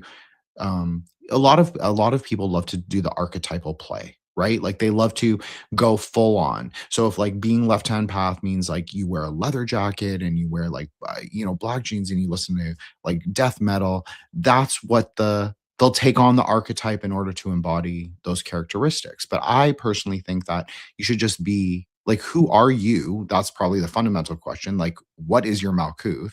That's what I would ask myself. And then I would traverse the tree accordingly, rather than trying to remake myself every single time I encounter a Qlippoth or a Sephira. I would try and build the path as I go. But that is a very different approach. And I know that some people don't love that way because it's a little more Hokmah, it's a little more like what people would describe as Droyon, or like crazy wisdom is how that word is often translated, although that doesn't really what it means. But yeah, even David would use that word to describe like how I approach a tree. It's very Droyon. It's very like wisdom. It's not necessarily rooted so much textually. So I do think there's a use in studying it. I just think like people are doing it as, it's not a remediation of the tree. It's not like you don't go to the dark side because you were raised evangelical. Like you don't do it to get back at your daddy issues. It actually is going to make those so much worse. And just like the approaching the light side tree, that can make some of like what your perceptions, like not anyone here, but I'm saying like it can make you very egoic. It can make you very feel like you are virtuous, like you are very trad, very like, oh, I am righteous, like a crusader. That's a good archetype, sort of like, it's like a little overly Geveratic because you're sort of reaching for this. You're positioning yourself in a place of tension, because you're severe and you're kind of restrictive. So I do think that both trees present Qlippoths. I don't think that the night side tree is inherently worse or like evil. I just think that it's all about how you approach it. And I think if you approach it more flexibly, conceptually, and you're willing to let it go, that's what it will serve you, because there will be ideas that you encounter that you will agree with, and that you will be like, okay, well, how will this further my understanding of the tree, rather than how will this allow me to do magic? Like I'm a speculative Kabbalist. I don't use it for magic. So that's just my perspective. You just contemplate it in the exact way David Heimsmith thinks people should. So he might call you very Kabbalistic if we go with his definition. You said so many great things. I don't know if I recall everything you said, but every response I had as you went along. But there's two main ones that really stand out. First of all, I generally really think you're on point there with that, and for a couple reasons. Firstly, let me say that that's exactly what you were saying at the start. Why I think the hermeneutic found in St. John of the Cross's spiritual exercises and interpretation is so effective with our understanding of the Qlippoth as a foil, as a method of theurgy, because he is not ignorant of the fact that what is often seen as good can easily become Qlippothic. That's invaluable, and my workshop will go into the details of that. But if anyone wants to prepare for my workshop or understand my second edition of the book coming out, go get David Heimsmith's Black Ether book. There's still a few copies available, I think, before it's sold out forever.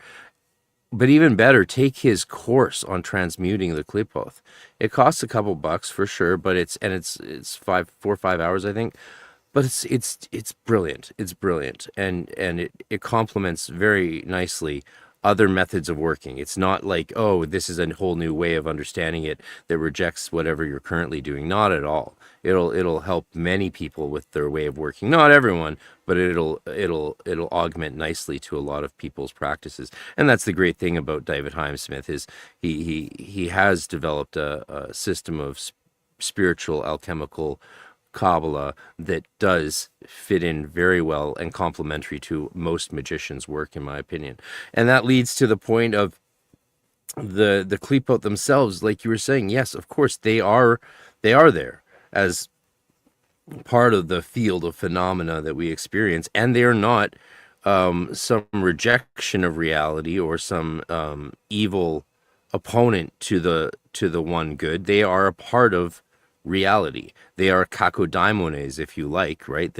Everything is slightly dirty outside of the monad, the one, the father, the good, or whatever you want to see it as. But that's just the words that the Hermetic pagans in Alexandria in the 3rd century saw it as.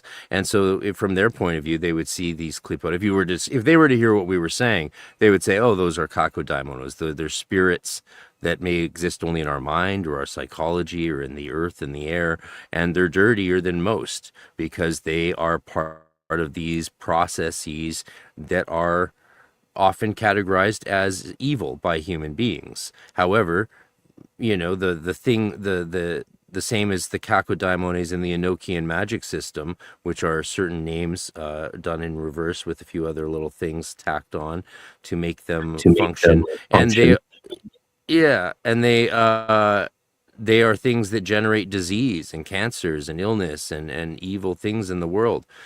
But something has to be the agents of those forces, and that's what they are. And we understand God better because of them. So they're necessary, and they're not something to be seen or as to be rejected entirely, for sure. I agree with you entirely. Yeah. I also wanted to bring an example, maybe real quick, of how doing something good can become a klifa, right? Like imagine again, you have kids and you want the best for them, obviously, right? You imagine, okay, I want the best for my kids. So you work a lot, you get a lot of money, and then you think, okay, every time my kid needs money, I'll just give them money. Well, if you do this long enough, eventually this love of yours that you want them to succeed can actually nullify them because they know, oh, always, dad and mom can hook me up and I can do whatever the fuck I want. So then you kind of are like creating this klifa on them that they again, you're basically nullifying them. You're removing their active energy, let's say, even. So again, this is coming out of love, but you're breaking something. So it's very, and it's gonna be hard, right? Like again, you want to make it work, but at the same time, maybe there's a lot of crazy stuff. So that's why it's very interesting to study and practice all of this. I'm so glad you said that. It actually gives me a chance to give a really good example of that. So, like you were saying, that the spoiling kids can lead to them being non-functional. I mean, in pop culture, they say that's the problem with Gen Z. They were helicopter parented or overly protected, and therefore they lost basic social skills and socialization and don't know how to talk to people. Like that's what we hear in pop culture, and I don't know if that's not universally true, but it seems to be an issue. So good things can become bad. Good things can, like the money that a wealthy parent might constantly feed into their kid, prevents them from learning how to find value in work and labor and personal accomplishment. And if you rob a human being of the sense of personal accomplishment, well, you're actually changing their brain chemistry into something incredibly dysfunctional that will eradicate all kinds of opportunities for contentment in their lives. So one of the quotes in my book is really key. One of the key quotes that addresses that, right? Which is, holiness is not defined by how little we have sinned, but rather how much sin we have transformed and purified into virtue. So that spoiling parent creating a Qlippoth out of something intended to be good becomes a challenge that that person then has to work through and transmute back into something good. How do you transmute being given endless opportunity and protections by a parent, wealthy or not, and so that you never have to actually struggle? Well, then you have to struggle with the opportunities there. You have to struggle with the wealth and money or riches or protection or favoritism you get as a Nepo baby or whatever, right? That becomes your Qlippoth to be purified so that you can get back to what life is actually all about, which is, well, I don't know what life's actually all about, but I have a few ideas. Thanksgiving.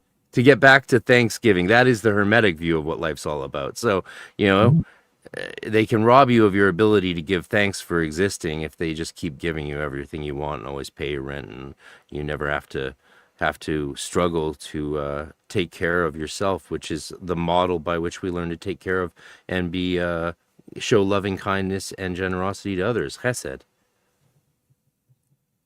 Exactly. And then it can even flip the thing where now they kind of expected there and expected more. So eventually it's like it becomes kind of a gluttony on, let's say, the kids or whatever, the person which is receiving.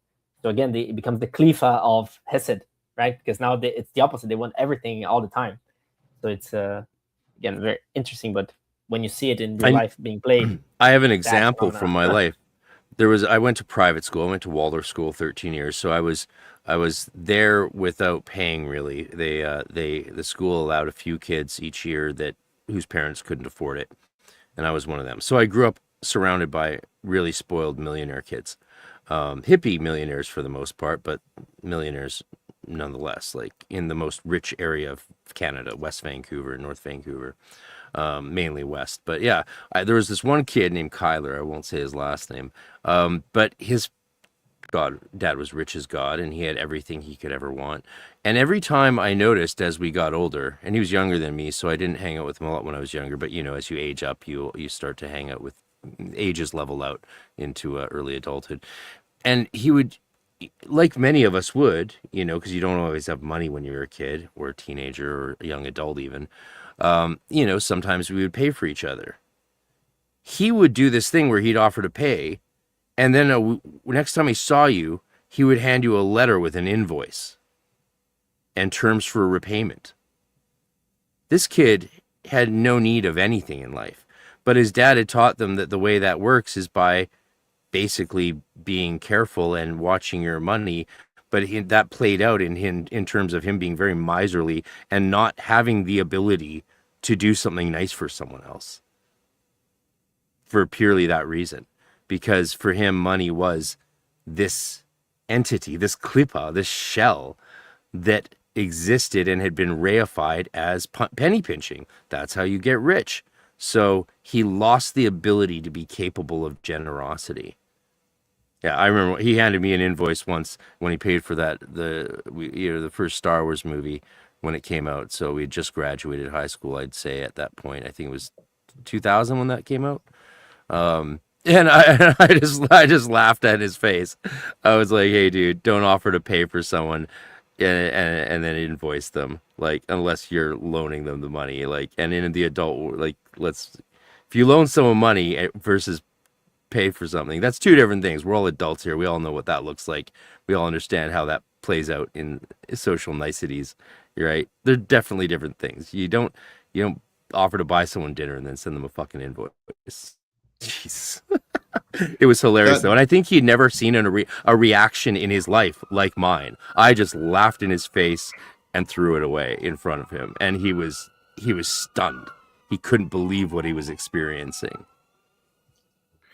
Well, this is quite common among Hasids, among Jewish Kabbalists, is that they will utilize contractual obligation, ahava, some people would call it, like the Tefillim cord. Like the actual physical cord of the Tefillim, they will use it to bind Sephardic ideas to these kind of contractual obligations, because ahava can be also understood as a contractual love, obligatory love. So this is a very common Qlippoth that I've encountered since I've become a better Kabbalist, and since I started studying more seriously, is this exact thing. And I'm not saying it's like just exclusive to them. I don't think it is. It's a very common klipa of Hesed, and it's how Hesed can go very wrong. Just like being overly generous is also a klipa of Hesed, and that can also go very wrong. It's like I think it goes back to like the point about like not being an extremity. Like, yeah, it's amazing to be an extremely generous person, but also like I think for me, maybe this will sound really solipsistic and people can, correct me if they think it is, but I think that you have to worry about your own Malkuth, number one. And it's not to the exclusion of other people or like their lives, especially if you're entangled karmically or socially or, romantically, whatever. But it's also like making sure that that is tight, number one. And then you can see about Hesed. So for me, that's how I approach a tree. And perhaps this is what makes me slightly more left-hand path or maybe even more left-hand path. But I'm okay with that. I can reconcile that to me that you have to like take care of yourself. This is something that I've only learned in my 30s, that you have to be like your number one arbiter of your own. You have to be an agent of yourself, of your own quote unquote destiny or karma or fate or whatever it is. You cannot, it's not an over reliance on others. In terms of like even the support structures that you may have, in terms of tension or crisis, those can also falter. So you have to make sure that your yesod, that your foundation is stable enough that you can even weather very adverse conditions. So I'm still working on it. I'm not saying this from like a, Clydesdale or anything like that. I'm definitely not. I'm just saying this is like my real experience with it, is that you have to be really careful with Hesed because it's so powerful. Like that capacity for giving, the capacity for generosity, the capacity for love, even romantic love. Like it can go really wrong. That's why we always talk about it for Grey Lodge. It's like so important that like Hesed, Gevra, Gebura, Gedula, Hesed, Dean connection. It has to be in synthesis. It has to be in synthesis. Otherwise, you're going to go way too far off into a klipa, in my opinion. That's just my opinion. But I agree. But I agree with what Frater is saying. Yeah. Psychologists actually have a really good understanding, I think, of exactly what you're talking about, though, or maybe what you're talking about from another aspect, in terms of an overabundance of Hesed, of loving kindness, of generosity. So, and we see this in friendships, in relationships, especially romantic relationships, where one person is going too quickly and the other person's not there yet, right? It usually is destructive to the relationship, romantically especially, because the other person's just not there yet. So you got to use din and judgment, right, to balance Chesed with your own cognizance, so that you match the person. And psychologists have explained this now really well, of why overgiving to someone, for example, is an abuse of them, because you're pushing and forcing upon them the urge to elevate the relationship beyond where they're at. And that becomes an imposition that you're forcing upon them, whether romantically or just in friendship or even familial relationships, right? And I've struggled with that, so when you want to be generous, sometimes you want to be generous. Or when others are generous or too generous, it can make you feel uncomfortable. And I think that's a really good psychological example of what you're talking about, actually. This is something well known, at least, so that's cool. That's really interesting, that whole breakdown you just said right there. Cheers. Thank you. That made me start thinking. Really, I wonder if I have an example from the 7 deadly sins on that one.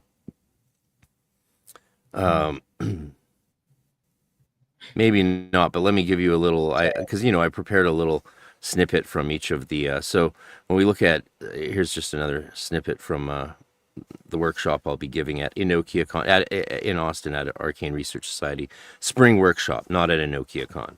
But if you sign up for both, one, you get all of it. so avarice is not just material greed. It's, for example, like hoarding of teachings or secrets, systems, tools, and status. And the sin is found in those who are never really satisfied with the teachings they're giving. They're always seeking more, right? They're not able to balance what they have with what they want. And so this turns the true seeker into a greedy treasure hunter, collecting spells and grimoires, crystals, cards, and all of, grade ranks, for example. And that's what leads to this sort of spiritual consumerism that imbalances us with that particular Qlippoth on the astral triangle, right? We're talking Netzach and Hod, that balance there. So there's one sort of manifestation of that. Another one would be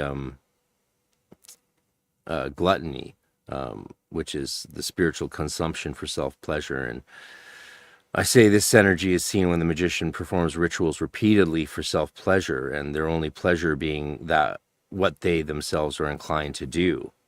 Right? Oh, I like this, so I do this. We often will think that that's a good thing, but I suggest you ask yourself a tough and possibly nasty sort of question, which is, are you doing this ritual for transformation? Are you doing the spiritual practice to change yourself and to grow, or because you just like the feeling it gives you? Right? I think that's a perspective on it we don't usually see as we get further down the path. Bliss Slightly consciousness can be it's a good point, because bliss consciousness can be addictive in specific contexts. You see this a lot on Buddhist Twitter. Not to be like that person who references Twitter, but as a Buddhist who is on, like, has a big account that's on Twitter, I see this quite often.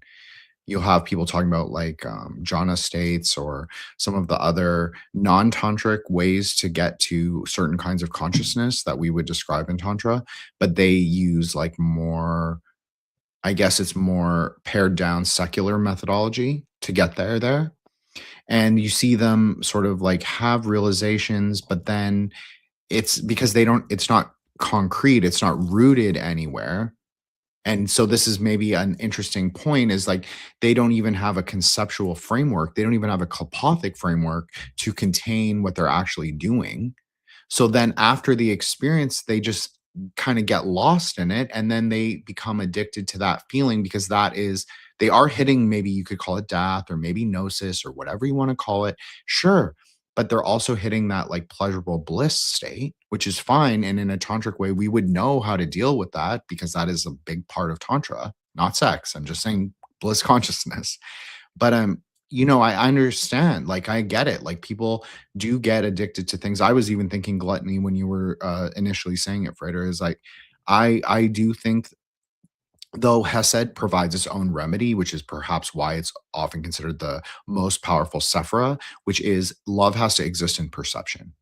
Both people must recognize that they, like, whether we're talking familial, romantic, friendship, anything, like, both people must be in mutual agreement. That is the true ahava, in my opinion, is that you're in like a mutual relational agreement, that you are both friends or both in love or whatever it is, or that you're like you have an equilibrium, an equipoise, as like even in a familiar relationship. Like, you have to have some kind of balance. So Yeah. I think that's what Hesed actually can give, but it's a much deeper meaning than most people treat Hesed. Yeah, since you mentioned that, I love that you mentioned that, because it ties right into my looking at the sin of Hesed, the deadly sin of Hesed, which I treat as envy. And so I present that as a fracturing of the self, not just jealousy of others. And so the shells of Hesed, or the shell of Hesed, the Qlippa of Hesed, use envy to break us in pieces within ourselves. And therefore, to be envious, for example, of a fellow initiate who progresses apparently faster than we do, is just to be deluded, because we're all one, of course, and united ultimately in reality and in God. And so, envy then isn't just wanting what someone else has, it's actually losing contact with your own path. I love that you said that, because it actually matches the Buddhist framework that I've given for Hesed on the show many times, is that I've always said I liken it to green Tara. blue-green Tara from Buddhism, because her remedy, the mental klesha, so the mental poison that she remedies is actually envy, and elementally it fits. And as well, because Sanskrit sort of color theory and color magic, it describes, even though Hesed's usually described at the outer density as blue, which is, I agree with, is fine. But in like Buddhist color magic, blue is also always related to green. So there's always like a blue, green, sort of turquoise element. And if you look at like what the Ramak was saying, like Rabbi Cordovero, he was talking about the turquoise quality of Hesed, the turquoise quality of God, which is really like water or like ice, which is actually really clear. And so it's really interesting because there's the exact parallel in Buddhism, that like the sort of diamond thunder clarity, Rigpa, whatever you want to call it, primordial ground consciousness, that is also turquoise. So I don't know, which is also clear, is what I'm trying to say. But turquoise is considered blue green. So there's a really interesting sort of like elemental association with Hesed being like the ocean, but there's also like the air, there's water vapor, which you could say is Hokmah. It's sort of like this interstitial, the supernal waters. I've heard it called many times. I've called it that myself. And like a sort of a tension in the waters below and the waters above that creates like a stable field of lightning. Like that's a very Hesed way to sort of conceptualize the Sephira.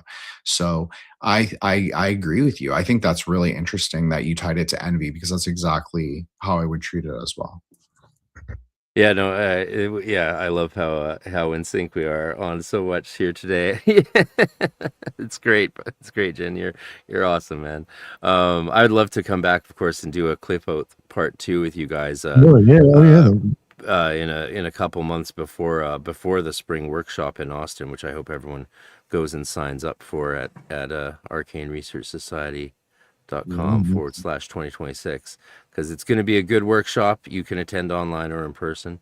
And yeah, Jason Louv will be presenting, and Craig Williams, both guys who know a lot about the Qlippoth as well. And yeah, it'll hopefully be a very enlightening and purifying full day of workshops for everyone who attends.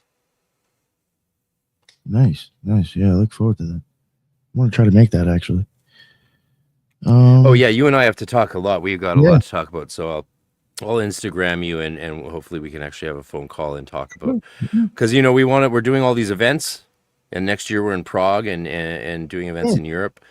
So like, we need to start getting some pro footage to bang out some documentaries along the way. That'd be wild. That was actually a place I want to go, Prague. That's wild. Come with us. Yeah, now I have an excuse. I have a whole proposal for you. So maybe after this we can maybe I can later tonight, if you're free, I can give you a ring. All right, yeah. Sure. Did anybody else have any other questions? Because it's already after 2 hours, I just realized. So maybe we could wrap it up and do a part 2 in the future, like you said. I did have, if anybody doesn't have any questions, I do have one more that I thought maybe we could try to end it with. I guess kind of like after everything, like what is it really to you that you're actually working on or getting out of this? What is this?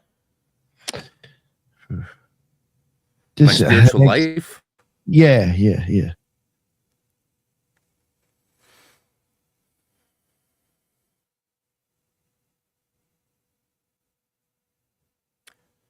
The word that keeps coming to me, seemingly from above, is fullness.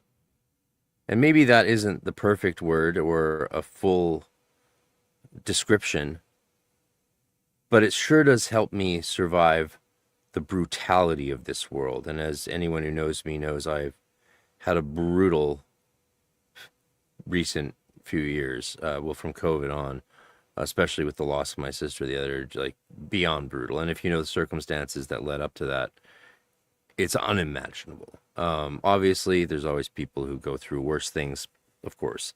But yeah, I think I would have died a long time ago without my spiritual path to, if not always keep me balanced, help me find my way back when I get lost. And then there's the fact that on the Hermetic path, you proceed so that you can also help guide others. That's an inherent part of Hermetica teachings and Hermetic spirituality, is that you are there to experience awakening so that you can then help guide others to that same fullness, which is the initiation into your higher consciousness, your nous, your which gives you access to everything, everywhere, and all of it, the wholeness of existence, according, again, to the ancient Egyptian and Greco-Egyptian Hermetica and those teachings. And that's what has lined up since I was young with my natural experience of the world as a meditating yoga kid, just inherently reaching out into nature and existence and saying, what the fuck? And listening to what came back to me from existence. And nothing has described that journey as clearly as the Hermetic writings have. And then the various traditions that grew out of it and developed tools and techniques and initiation systems to guide us along the way. That was great. Thank you, man. Another way of saying that is it helps me love others and myself better.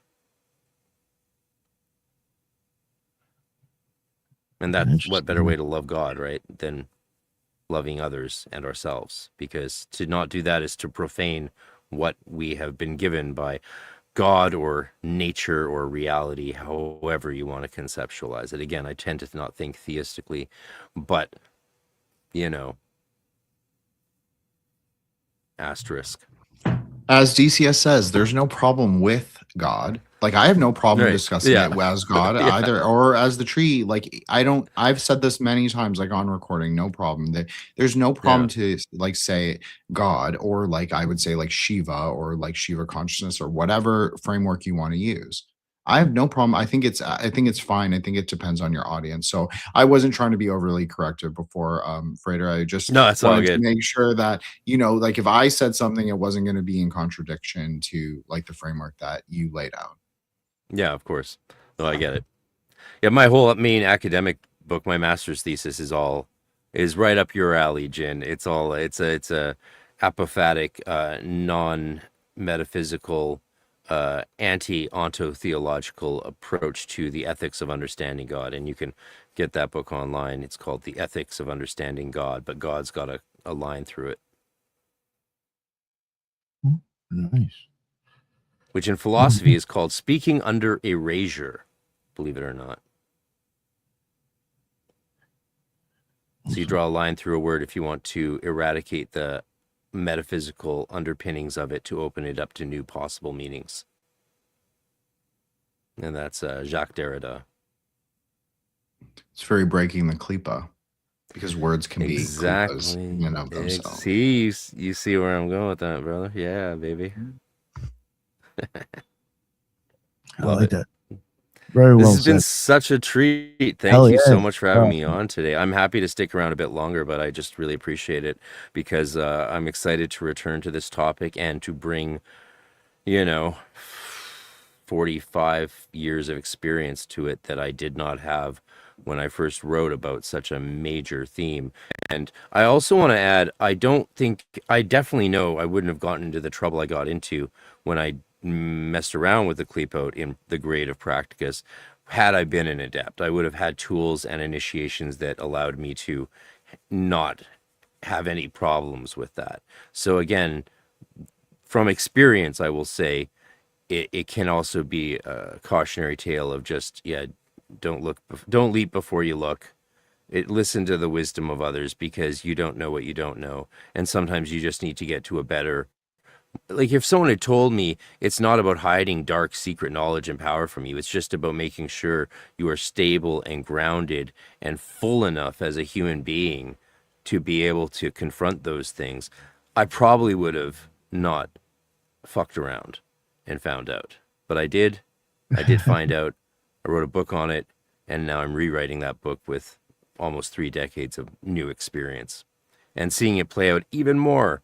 Oh my God. But again, I'll save that for the book and the workshop. There you go. No, thank you, man. I love getting you on the show. So it's always a pleasure for us. It's an honor. It's an honor. Thanks. Before we wrap it up, let everybody real quick, just remind everybody where they can find their stuff. Judith, the loon, what is going on? Thank you again for having me. It's great to see you, Jen and Matt, and always a pleasure, Frater RC. And everyone else, you could find me on YouTube and on X as the Loon, and you could find my podcast on Spreaker. Awesome. Thank you so much for joining us tonight. Appreciate it. And Jen, the ninja, what is up? What is up, Cardinal? Thank you so much for having me on. I know it's been a minute, but it's I was on sporadically last month, so it wasn't like a long hiatus, and I just needed a little quick minute to like get myself together, as the kids say, and sometimes it's good to be a little withdrawn and just like think about like how you want to proceed, like path work. So that's all. Maybe I'm just taking that moment to do that. So. But yeah, Threshold Saints were rocking and rolling over on the feed. I'm so glad that Judith set up her feed. I saw that she made that post, so everybody should check that out. Of course, check out Matt's work, his website, all his like Enter Gamu, and of course our stuff on the Grey Lodge. I would say thank you to all the Substack subscribers. It's increased my show's reach by like 1,000 listeners per episode. So wow, thresholdsaints.substack.com. That's the best place, but of course Apple and Spotify. Ike Baker's episode, which is called Metacognition, will be out probably Saturday. I'll probably finish it on Saturday. It's edited, but I have to put like my little remix on it. So everybody can check that out. Of course, there's like the 3-part episodes with Sochki, and then the new episode with BD. Those were just released in the last 4 days. So there's plenty more coming, and Nick's going to be Mr. 93. So it's coming up really soon. So everybody can check that out. And of course, you can listen to me and DCS hash it out with my like non-dual Kabbalah on episode 91, Code of the Lightning Flash. So if people are interested in that. Thank you guys. Appreciate it. Everybody, Judith, Matt, Frater RC, and of course, Nick. Oh, thank you. I was really happy you made this topic. I know we've been talking about it for probably like a year and a half. So finally made it happen. Matt Moore, what is going on, bud? Thank you very much for making it as well. Thank you. Very happy to be here. Very happy to be in this conversation. Thanks, Frater. Thanks, Judith, Jin, and Mr. 93. I always laugh when Jin says that, man. So nice. Anyways, you can always find me as at MattMoore19. That's going to be on YouTube, X, TikTok, Instagram, maybe some other place. And like Jin said, there's the project entergamu.com, where, again, always a lot of cool stuff going on there. For now, it's behind an invite code. So if you want to join, just DM me and I'll hook you up. And there's also the Kabbalah library. So that's KAABALAH. You can use, if you use Claude, for example, as your AI, you can ask it to use this library, and you can do like any astro calculation or numerology or gematria or whatever. A lot of calculations there. Also correspondences. So if you want to see, obviously, I'm putting the correspondences that I want to put there, but the thing is open source as well. So if you want to put more, feel free. But yeah, you can see correspondences to the spheres, the paths, from musical notes to Western astrology signs and whatever. You can do all sorts of crazy things there. I'm trying to always add more features. Anyways, if you're curious, just DM me and I'll hook you up on that as well. Thanks again, everyone. Oh yeah, no, thank you, man. And Frater RC, please again let everybody know where they can find all of your stuff before it gets taken down or shadow banned. Hermeticpodcast.com. Check out my Hermetic Mystery School, join my free Cyber Guild, join my YouTube, Patreon, or website. But most importantly, go to arcaneresearchsociety.com/2026 or enochiacon.com takes you to the same page, and check out the events we're doing this year. And before I go, I'd love to actually know where all you are in the world, because I don't think you're all in America, are you? No. I'm in North Carolina. North Carolina, in Ike country. Yeah, about 6 hours. Did you see my April Fool's video? No. Oh, I put out a video called it's just a short video called Simple Mage for April Fools, and it starts out with it's a song that starts out with the line with the phrase Ike Baker taught me when I was, you know, blah. I rewrote the words to Simple Man to be Simple Mage about Ike Baker. Nice. And I play it on guitar. Yeah, a couple Oh, of awesome. verses. We'll write the rest of the verses and perform it at a Nokia Con with Icon drums. But yeah, check out 2 verses of Simple Mage. Because be a simple kind of mage. Be balanced without rage. Oh god, I gotta check this out. Nice. I didn't Where know are you, play- Matt? Oh, sorry? I didn't know you played the guitar. I was a full-time professional musician for almost 20 years. Yeah, up until psoriasis destroyed my hands. I'm now on the lion diet, and it is starting to slowly recover by just eating ruminant meat and nothing else. Oh, Yeah, I play a dozen instruments. I have a new 7-inch vinyl coming out this summer with 2 new songs. The Ballad of Bridget and the Ballad of Lou, which are spell songs that I wrote in ritual and recorded with one partner, my buddy. I did all the instruments on them: bouzouki, guitar, flutes, whistles, bagpipes, and some other things. And then my buddy did keys, and he just won a Juno for playing keys. His name's Justin Hagberg, and his main band he tours with is 3 Inches of Blood. So we're doing a whole album of songs based on the Tuatha Dé Danann, the Tuatha Dé Danann of the Irish gods. Yeah. Very interesting. nice. Yeah, I was a folk star, folk rock and roller for a very long time, and always wanted to get back to teaching and magic, but then I guess I didn't do it soon enough, and nature and my physical body forced me to by robbing me of the use of my hands. Oof, that's rough. Oh. Matt, I don't know if I guess. You wanna- Yeah. So I mean, I'm kind of a bohemian right now. So I'm in Brazil, but I'm gonna be in Oh, fun. Austin next month. Then back Oh, wow. to Europe again. Then probably somewhere else and whatever. Like just free Are you spinning around. Brazilian originally, or were you born? Yeah. You see, wow, very cool, very cool. Yeah, I'd love to get to Brazil, and my friends always send me pictures.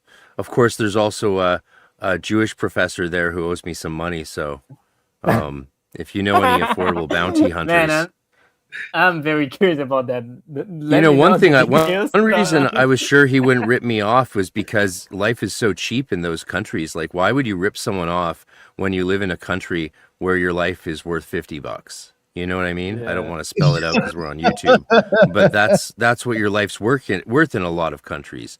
$50 is what it costs. Maybe $100 if they use a more significant tool, shall we say. Again, I don't want to use certain words on this platform, but like, I was like, no, he's not going to screw me over because it would take like, you know, anyway, I'm not that kind of person, of course. And so he's lucky. People take advantage of us right-hand path people because they know we aren't going to do harm to others. But damn, they'll come back to him. Yeah. Oh yeah. Was there anything else you wanted to do? Oh, was there anything else you wanted to promote or anything? Oh wait, or was he? That's right. You also asked where everybody was from. Jin, are you in China or Japan or someplace like that? No, I'm Canadian. Oh right, I I knew that. I knew that. We went over that. It was actually funny when you were talking about it because I was a West Van kid and I always wanted to actually live in North Van because because you can live in the forest amongst the trees and dude, like I grew up in Lynn Valley. But you know, I also have lived in Asia and I've also lived in the US and also Toronto. Wow. So I've kind of that's crazy. I've lived all over. And so in my like post-COVID life, I was just like, I'm gonna, you know, live my quiet well, we'll call it like a gentry LARP, like where I pretend to be like a gentleman farmer. So that's basically what I do now because not what I do, but it's like part of like what I sort of manifested for myself, we'll call it post-COVID. That's incredible. So you're from the same town as me. basically. Well, West Van is where my mom grew up. There on Marine Drive, they had a big place, so Wow. you know what that means. Yeah, I grew up in Inland Valley. Right near Frater RC's grave is where I grew up, and doing ritual work at his grave as a Well, we teenager. talked about Wh- this wh- a little. when Like did the you first leave time we. Vancouver? Are you there? Are you here now? No, my sister still lives in Vancouver, and my grandparents do. Great. Well, you have But to hit me up next time you're in town. yeah, I mean, I honestly, I go. I just don't tell anyone. I'll go to Vancouver for 3 or 4 days, and I'll like come back and just be like, Well, tell me I next never time. left. But sure, we'll try and make it happen the You next time will. I'm there. Cool. And yeah, no, I mean, I did like a whole, like we did with the Grey Lodge. So Matt and like the other guy that we shouted out, Solar, and obviously Joshua, who's also part of the Grey Lodge. We did a whole like 11-part series called Aeon of the Daughter. I didn't know Frater RC's work, like I really didn't. I was kind of like a bit of a artard on it, but yeah, I mean, it's been like sort of my whole project. Like if I quit podcasting tomorrow, I'll be like okay about it because we did that. We kind of like brought back the Aeon of the Daughter working in like a chaos magic kind of left hand path, but we kind of did it like rock and roll style on the internet. So Rock Yeah. and roll style. I like that. That's awesome. And where do you live today? I live What on country? the coast. I live in Canada. Oh, you're still in BC. No, I don't live in BC. Oh, I you live on the opposite East Coast. Yeah. Okay. Well, that might be where I'm heading with the cost of rent and homes these Pretty days. expensive here now. I have my eye on a few places, so I'll let you know what I'm thinking. Sure. Cool. That East was the Coast is most great. gin lore I've ever dropped on this show. Yeah. Guaranteed, that I was the most respect I've your ever privacy. talked about myself. So You're a mysterious man, a man of mystery. I love it. He's a ninja.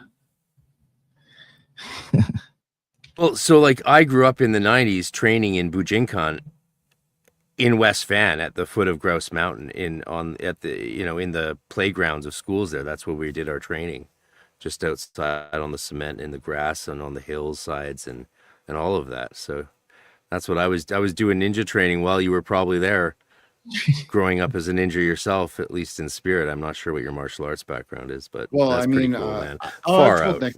I told Nick this that my dad, he's ethnic Chinese, obviously, but from the Indonesia. So yeah, we grew up fighting, like learning Silat, and also my dad knows Wing Chun, but it's like street style kind of Wing Chun, like very like the kids would like mimic other people or mimic films, but it is kind of real too. So yeah, my dad's really tough. He's like if you ever seen The Raid, like that's my dad, but just like in his 60s. So very cool. Yeah, my dad's like a tough guy, so he made sure that my sister and I could fight and all that stuff. That's so awesome. Not man. ninjas. We probably know people in common from the North Shore, man. Maybe. I mean, most of my friends were from Hong Kong, so maybe I don't know how cool you are with those people. But I was dating a Chinese Hong Kong born fiddler for a lot of those years that you were probably around, and she was from there as well. So yeah, I mean, that's the Vancouver way, right? True Hapaboria. World, man. That's wild. Fantastic. Awesome. It's bugged out. Yeah. All right. You guys just get cooler and cooler. Yeah, see, that's what happens. That's why we keep on having you on too. Thank you very much, man. That was a lot. My pleasure. I came prepared. No, you definitely did. You definitely did. Well, after I realized how much work you put into it, when you told me last time, I was like, oh fuck, definitely got to get you on. So yeah, me and Jen had talked about trying to do the topic, and I was just like, it's kind of a heavy thing to talk on. And once you had mentioned something, I was like, well, fuck it, I'll just have you on.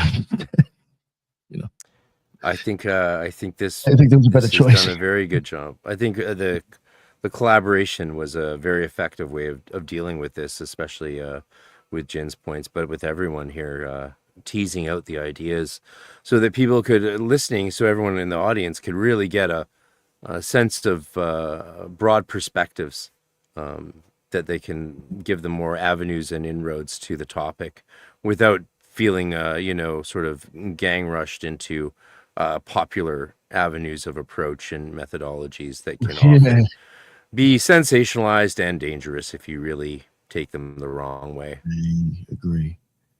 Totally agree. And thank you very much. That's what we're trying to do here, I think. So, all right. Thank you very much again. Is there anything that you wanted to promote your YouTube and stuff again? Is there anything that you left out? Frater RC on YouTube. Come subscribe. And if you can't support by becoming a member, the new algorithm on YouTube disproportionately favors likes. So if you like your favorite creators' videos or just go through a bunch of their videos and like them, it has a massively disproportionate effect for us on YouTube these days. You can literally change someone's life by just liking their videos. It's crazy. So go like and subscribe if you want, but definitely do the liking, because you really can change the game for someone. That is very true. Like, subscribe, comment if you want. Definitely. All that stuff actually helps, I think, with the algorithm. Yeah. All right. Well, again, we'll definitely get you back on for a part 2. I'm sure there's plenty. Actually, there was a lot of questions I didn't even ask. So maybe we could have another one. And thank you all again for coming on. It was a little bit longer than I expected, but I think it was awesome. Went better than I could even have ever imagined. And thank you, everybody in the chat. There's a lot of people here. It looked like from the beginning to the end. That's what's up. That's awesome. That's definitely putting in some work. I appreciate it. That's why we go live. And until the next one, everybody be well. A little later.